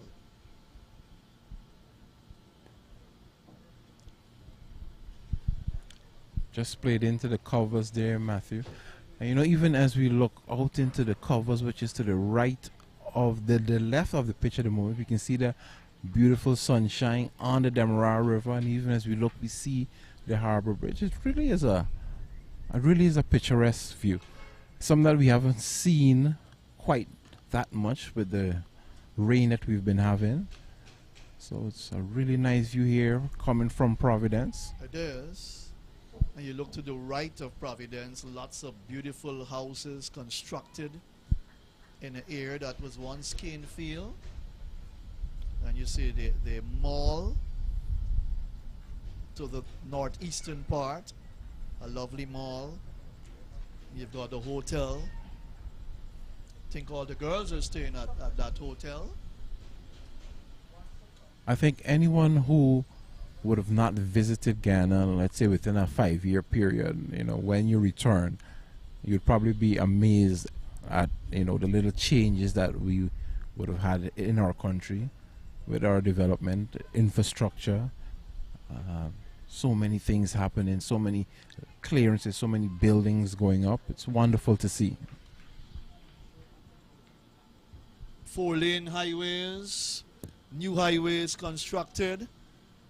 The developmental program is exceptional right now for the beautiful English-speaking South American country of Guyana. 83,000 square miles. 10 overs gone. It's 12 for 3. And a wicket maiden for Waysome. And keeping the pressure on Jamaica. They kept the pressure on when they held the bat in their hand. They had the Leewards all over the place. And now they've got Leewards rocked back here at 12 for 3 after 10. So, here. So let's have a look now. Our cameraman, very good, showing us some of the lovely buildings around Providence. That's about a 5-minute drive, is it, from Georgetown? Without much traffic. Yeah, you probably get a 5-minute drive at maybe 12 o'clock in the night. Right. Yeah, get there in 5 minutes. But on a regular day, in the mornings, let's not even go into there. Let's just move on and talk about the cricket. Howell in her third over, 1 for 7 so far. That kept low and even beat the keeper. It's coming down towards the boundary. Natasha McLean is giving chase. She'll pull the ball back just inside the boundary. And Ferron will tidy up, sends the return in. That kept very low. That was almost like a ground eater there by Howell. They got what? Just 1, is it? 13 for 3 now? Yeah, bye signal there by umpire Mocha. Not hitting anything.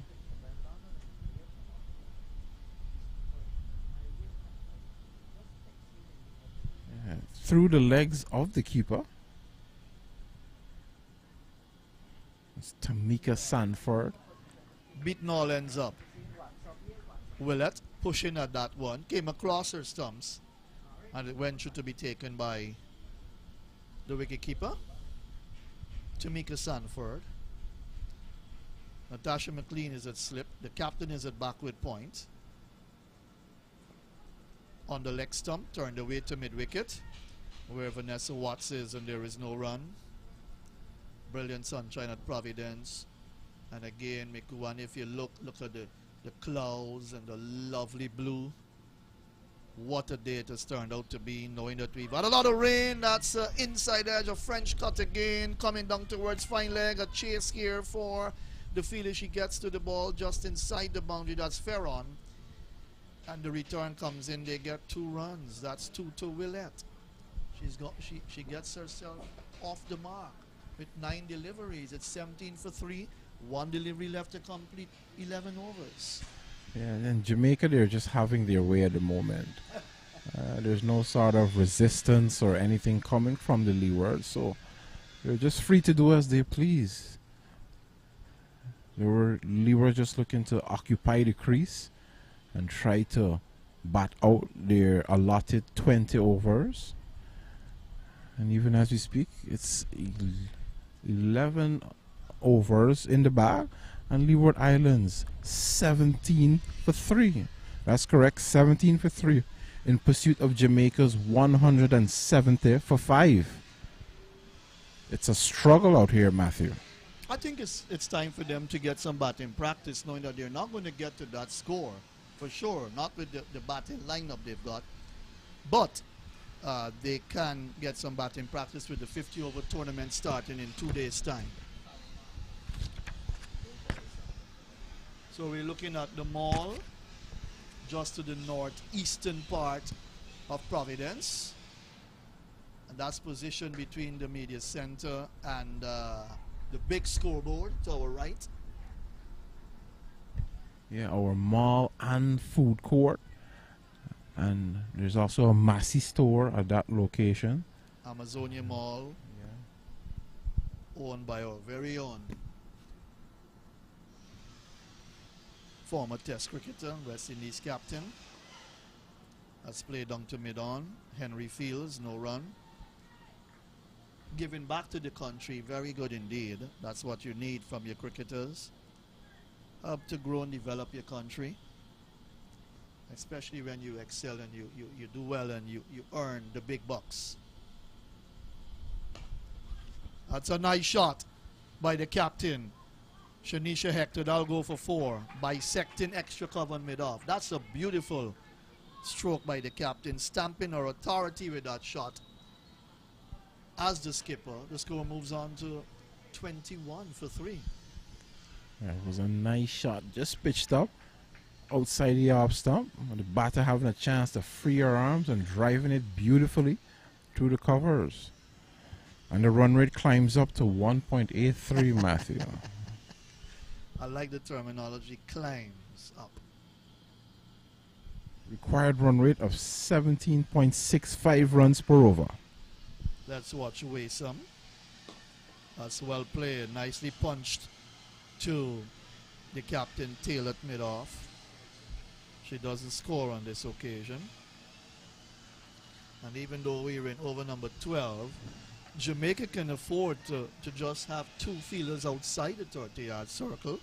One at white third man and one at fine leg. Full toss, put away. True mid-wicket for 4.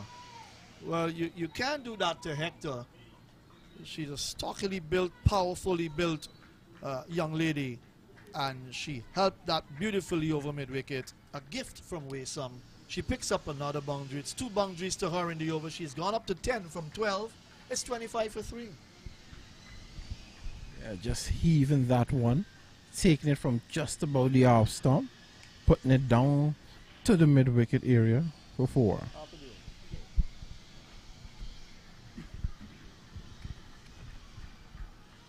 2 nice shots from the captain. Will do her confidence good. Oh, another beautiful stroke, but nothing for that shot. It went straight to Stephanie Taylor, the captain, who feels the over comes to an end.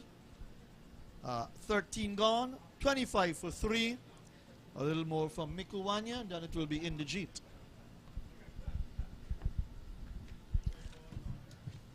All right, so Jamaica just looking to try and wrap this one up as soon as possible. See if they can get to that net run rate to maybe see if they can win the tournament. You have to ensure that the Leewards innings is wrapped up as soon as possible. At this time, let me welcome back my colleague, Inderjeet. How are you? I'm good, my friend. Good so far. A real struggle going on out there by Leeward Islands. They're 25 for the loss of 3. 12 overs gone. Over number 13 is about to be started. And it seems as though that Jamaica is going to win this year's Cricket West Indies CG Insurance T20 Blaze competition. And they've played extremely well. As they say, to the victor belongs the spoils. Yes, and Barbados, they're going to be very disappointed. They've played well until this morning when they lost their game to Trinidad and Tobago. Jamaica knew exactly what they had to do. This is pulled away down through backward square and away to the boundary for 4. The fielder coming off the boundary there, a little bit lethargic. It was a good hit, and they get the boundary in the process. So it's 29 now for the loss of 3. Yeah, Girona Walcott out there, just not getting down enough to stop that one, and it went away for 4. I mean, I know they're in a commanding position. We don't see them losing this game, but you want to ensure that you tighten up on all of these things. Oh, and beaten outside the line of the half stump there. A loud appeal for a catch at the wicket, but Willett survives that appeal. And Miku, I was told that Jamaica need to keep the Leewards down 120 or below to have a higher run rate than the Barbados team. And this looks spot on from here on. Well, in the G, they are now 29 for 3 in the 13th over. And you said 120? 120. Well, I'm not a betting man. I'm not a betting man, but, you know, it looks quite ominous. Yes. At this time. Well, according to Matthew, now is the time for you to start betting. You might start on a winning roll. So the over's been completed. 13 gone. It's 29 for the loss of 3. I think the doors would have already been closed. Yes, and the Leeward Islands girl, they will have to now concentrate, turn their attention to the Super 50, which might very well be starting, I think, on Thursday. The fixtures are not yet out. We do not know. The original fixtures had matches to be played at Everest and more and the stadium. But because of what we have experienced in Ghana with constant rainfall, I don't know the state of those grounds. I don't know if a decision might be taken to play all the matches here, but definitely that will be forthcoming. So we do not want to pronounce on something prematurely. That's correct. I think as we saw with the Trinidad, ladies from Trinidad, and even with the Ghana team, well, Jamaica, from first ball, they would have been quite ready for the tournament. But I think we see an improvement in the ladies as the tournament went on. So moving into the 50 over tournament, I expect to see a better performance by all teams, a better standard of cricket, as they would have gotten just a bit more acclimatized. So we should all look forward to that. Yes, and it was a valiant effort down at mid-wicket, and in the end didn't get there, and that was by Arshina Freeman, and they get the single. So one more to the Leeward Islands score. Hector, she moves on to 11. Willett is on 6, 30 for the loss of 3, as Watts continues, and she has been very effective. Watts has bowled well and not afraid to toss the ball up, and we have seen here, Miku, that the spinners, they have dominated since this morning, and it continues here this afternoon despite being another match. Yeah, and that's a trend that we've seen throughout all of our regional tournaments, be it male or female, even the limited overs male tournament and the 4-day. Spin, it's all spin heavy. Yes, it has been so, but the latter part, like the last 3 rounds that was played in Trinidad and Tobago, fast bowlers got some wicket there, so those are good signs. The over's been completed. It's 30 for the loss of 3. Yes, Jamaica fighting hard to ensure the Leewards do not get to that magical total of 120. Yes, and 14 overs gone, so that's not a possibility at all. Just 6 remaining. A great struggle here by Leeward Islands. They have lost 3 wickets, so simple means that they want to bat out that 20 overs. And no doubt looking for the various combinations for that Super 50 tournament that is coming up. Even as we look at the lights here at the Providence Stadium, in just maybe an hour or so, we'll see the lights start to come on in preparation for that 7 p.m. start for the Guyana game. We want to encourage our listeners who are in the area, our Guyanese, please come down to the Providence Stadium and support our girls. Yes, and that should be a very good match this afternoon between the Windward Islands and Guyana. The 2 of them are locked at 4th and 5th position. Guyana in at 4th and the Windwards in at 5th. So that should be a clash of maybe 2 evenly matched teams. No, I think our Guyanese girls would have just a bit of an edge going into that game after that excellent performance last night. I think they would have been buoyed. I think the spirit, that confidence would be with them after having just a shaky start in the tournament. But it was a great victory last evening. Yes, and they will want to build on that momentum as well. Generally, it's good to know that with all the rains we have, that we have this facility here in Guyana where cricket can be played wrapped on the pad. A question asked of the umpire. Umpire Imran Mokan says not out. Just one match was abandoned, and that was because of rain. And that was the Guyana and the Trinidad and Tobago match. As we look at the replay, that one drifting down the leg side, and umpire Mokan rightfully saying not out. Looked like it hit her outside the line of the leg stump. Yes, and Stephanie Taylor here has brought on herself on the attack. And she's an ace-off spinner, and right away presenting a lot of troubles there for Willett. There's a solitary slip, the backward point, short extra cover, and the cover. Good flowing drive off the bat there of Willett, but picking out the wide long off, running away towards the left, and once again cannot score. So the over has been completed. That's is it 15 overs gone or is it 16? 15 overs gone, and the score is 31 for the loss of 3. So 5 overs remaining here, and Jamaica with a huge advantage. They're going to feel pretty happy indeed. What a beautiful sight we are seeing there, Miku. That's in one of the dugouts. That's the Leeward Island Leewards. dugout. And they're relaxing. I mean, you cannot go and take troubles, have your hands on your jaws, and, you know, just keep putting pressure on yourself. You have to regroup and come again. And no doubt there's a somber mood there. And maybe thinking what next we can do. Yeah, that's definitely the mood that the Leeward Island players are projecting at this time. Oh, wow. Powerfully hit. Umpire having to take cover straight down the ground. Not getting to the boundary though. Well stopped there by the fielder. That's McLean. That's McLean. After such a wonderful innings, she's still doing it in the field. Yes, and Walcott, she's operating from this end. This is her first over. And Jamaica turning to their spinners to do the magic for them. They have done well so far.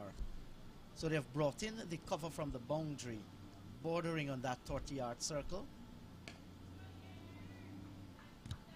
A drive, and Willett looks good, but still not being able to score the single or put the ball away into the gaps.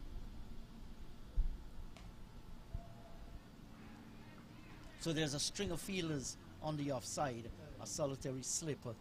We also have a backward point, cover, extra cover, and a mid-off. There's a mid-on, a mid-wicket, a forward square on the boundary, and a short backward square.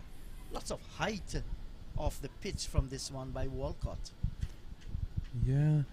Stephanie Taylor is marshalling her troops very well as they just increase. Oh, that one is dropped there.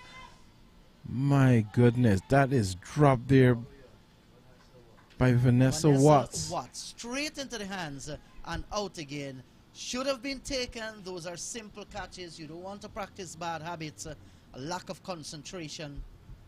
And she survived. That's a delivery slow through the air. And once again, the batter was in some trouble. Willett.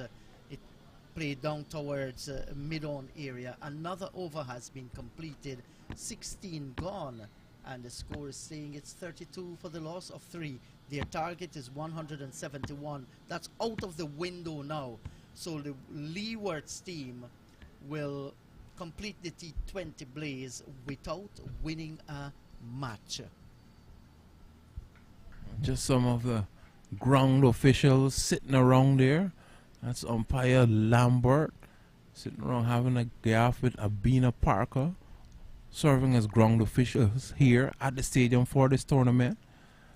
A very easy afternoon for the two. that's a very easy shot played by the right-handed Hector down towards extra cover, and once again cannot score. Scamper a single, the return comes in, and they're home. So rotated the strike. All they need to do is to just enjoy the few moments they have left out in the middle there, the Leewards Island team, as we come down to the closing stages of this game. And that big match coming up this afternoon, Guyana against the Windward Islands. Both teams will be playing for pride. Neither can win the tournament. Yeah, they'd want to take whatever momentum they... Oh, that's well swept away there by Sineldo Willett. And she will get the boundary too, because she got it in the right position in the meat of the bat. And she played the shot that she liked to play, this time making contact and getting the boundary. As we see. Just look at it, straying down the lake side and nicely put away down towards the deep backward square. Yeah, well played by her, well placed. Excellent timing. Certainly, good timing, and if you want to play the sweep shot, you must sweep on length, and that is exactly what she did.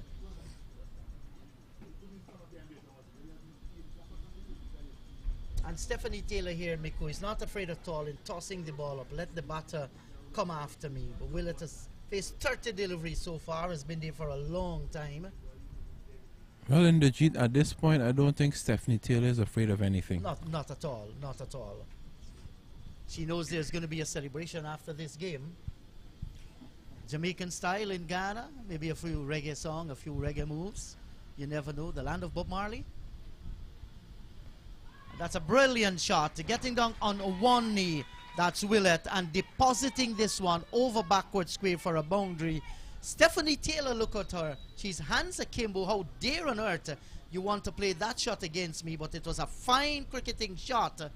And 4 more will be added on to the Leeward Island score to take them on to 41. That's right, 41 for the loss of 3. 17 overs gone. So there are 3 remaining. And from here on, it's definitely going to be Jamaica. They'll be crowned champions, and we're going to be having a new champion in female T20 Blaze. Miko has left the analyst chair, and I've been joined by my friend Pastor Matthew Kissoon. Hello, my brother. How are you? Hi, Jeet. Yes, certainly it's coming down to a very nice afternoon for Jamaica, not for the Leewards. Flick fine, but straight to Howell. No run, but why not take the batting practice? You've got a 50 over tournament coming up. Bat out all 20 overs, even if you get to 50, 55. You cannot influence the game at this stage in terms of Jamaica ending second. No, not at all. Not at all. They will definitely win the tournament, Jamaica. They have done pretty well so far. Look, that loss of Barbados today really would have hurt them very badly. And I think the fact that Guyana couldn't get to play against Trinidad because of the weather, where they picked up those 2 points, would have hurt them badly too. Yes, certainly that would have worked against them. On the other hand, Matthew, Trinidad came out and they played extremely good cricket. And their main form of attack is through their spinners. Yes. And the girls did brilliantly, all the spinners from the Trinidad and Tobago team. And that was clearly going down the leg side. Nothing wrong in an appeal bellowed there by Walcott. And we surely shall watch the replay, what transpired then. Yes, going definitely down the leg side. Yes, the off spinner, the ball going further away down the leg side, striking Hector on the pad. Tall girl is Jerona Walcott, number 14 on her shirt. Down the track, that's 1 bounce to Walcott. In an aggressive mood is the captain.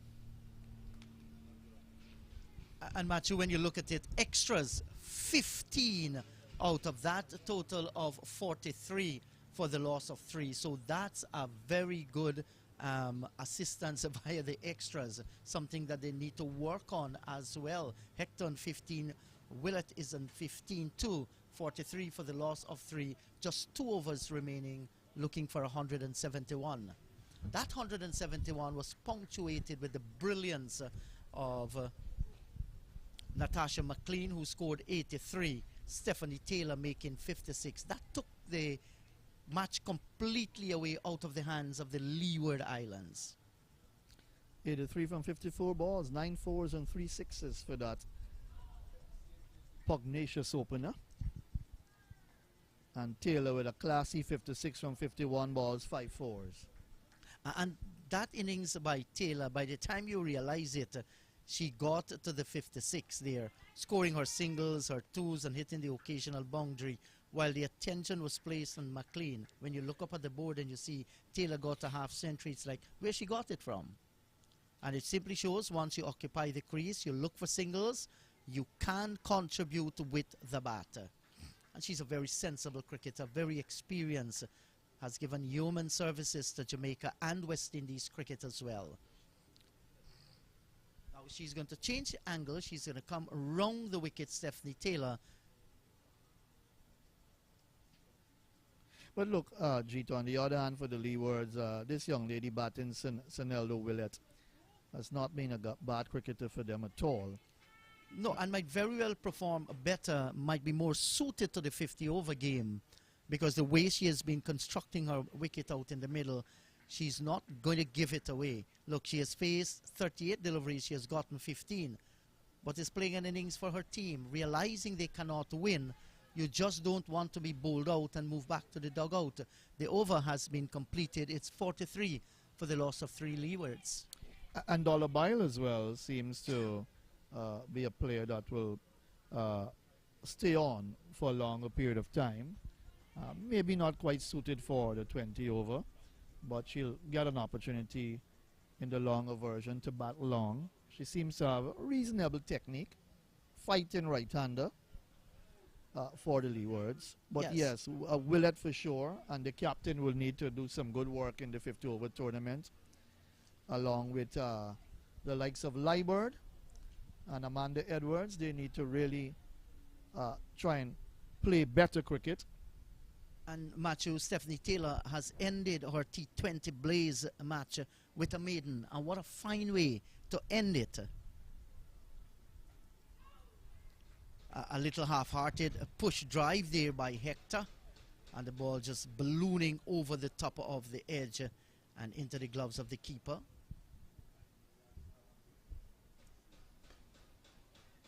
Now here's a big swing as cool conditions prevail here.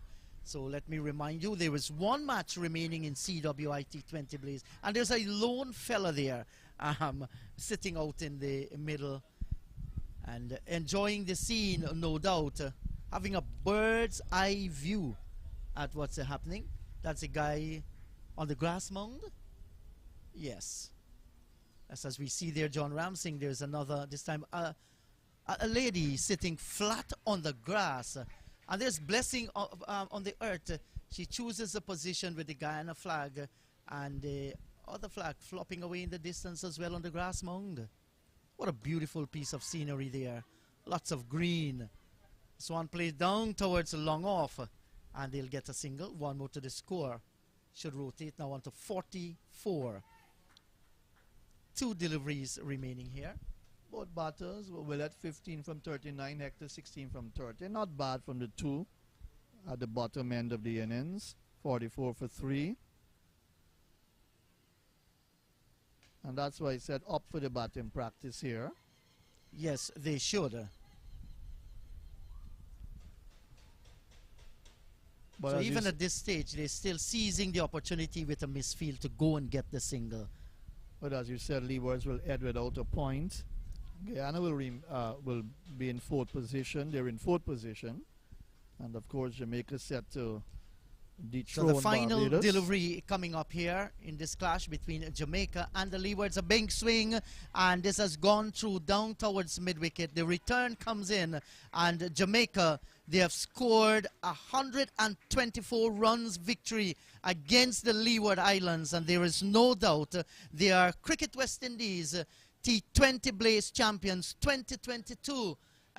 Overthrowing Barbados, who were the defending champions when they started. Congratulations to the Jamaicans. They have a prize to take back to Jamaica and something great to take into the Super 50 tournament when that starts. A proud Jamaican camp, no doubt. They've worked hard. Initially, when the tournament started and you look at Jamaican Barbados, all eyes on Barbados saying that it's going to be easy for them to retain this title, but it wasn't to be. That loss this morning to Trinidad and Tobago really interfered badly with Barbados' effort to win this tournament. And Jamaica coming way out in front, winning handsomely here against the Leewards, showing that they're an excellent side. They've got good professional cricketers in their team, and they've all come to the party. Natasha McLean, the captain, Stephanie Taylor, look at Henry. Bowled very well. Vanessa Watts, they've all chipped in. Waysome as well. And they've given Jamaica the impetus to come out as champions in the CG Insurance T20 Blast. Yes, certainly they have done well. And it's good to see that the Leeward Islands, they are lining up there, no doubt waiting on the Jamaicans to come in. They're going to be high fives or more high fives and shake hands because they have done exceedingly well. So tonight we're going to have that final game. It's Guyana against the Windward Islands that start at 19 hours on the lights. But a comprehensive victory here for Jamaica, winning by 124 runs against the Leeward Islands. Final thoughts from you, Matthew?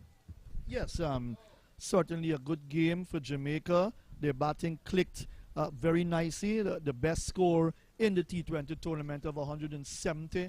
Brilliant knocks from two experienced cricketers in Stephanie Taylor and Natasha McLean set up the game beautifully for them. And they played very well throughout the tournament, even though they got 133 in the first game. And the other two matches, I think one they chased and then they got a 91. In the end, their batting has clicked for them at the right time, and they certainly deserve to be champions. On the other hand, the Leewards will have a lot of work to do. They've got to do their homework well to be able to put up a good performance in the 50-over tournament, which starts on Thursday. And what terrific scenes out in the middle here at the National Stadium at Providence as the Leeward Islands and the Jamaicans, they shake hands together, a match in which Jamaica dominate. So final scores, Jamaica winning by 124 runs. Congratulations to them. Do join us for more live streaming from the National Stadium at maybe around 19 hours when Guyana take on the Windwards. On behalf of the entire commentary team, this is Inderjeet saying goodbye from the National Stadium.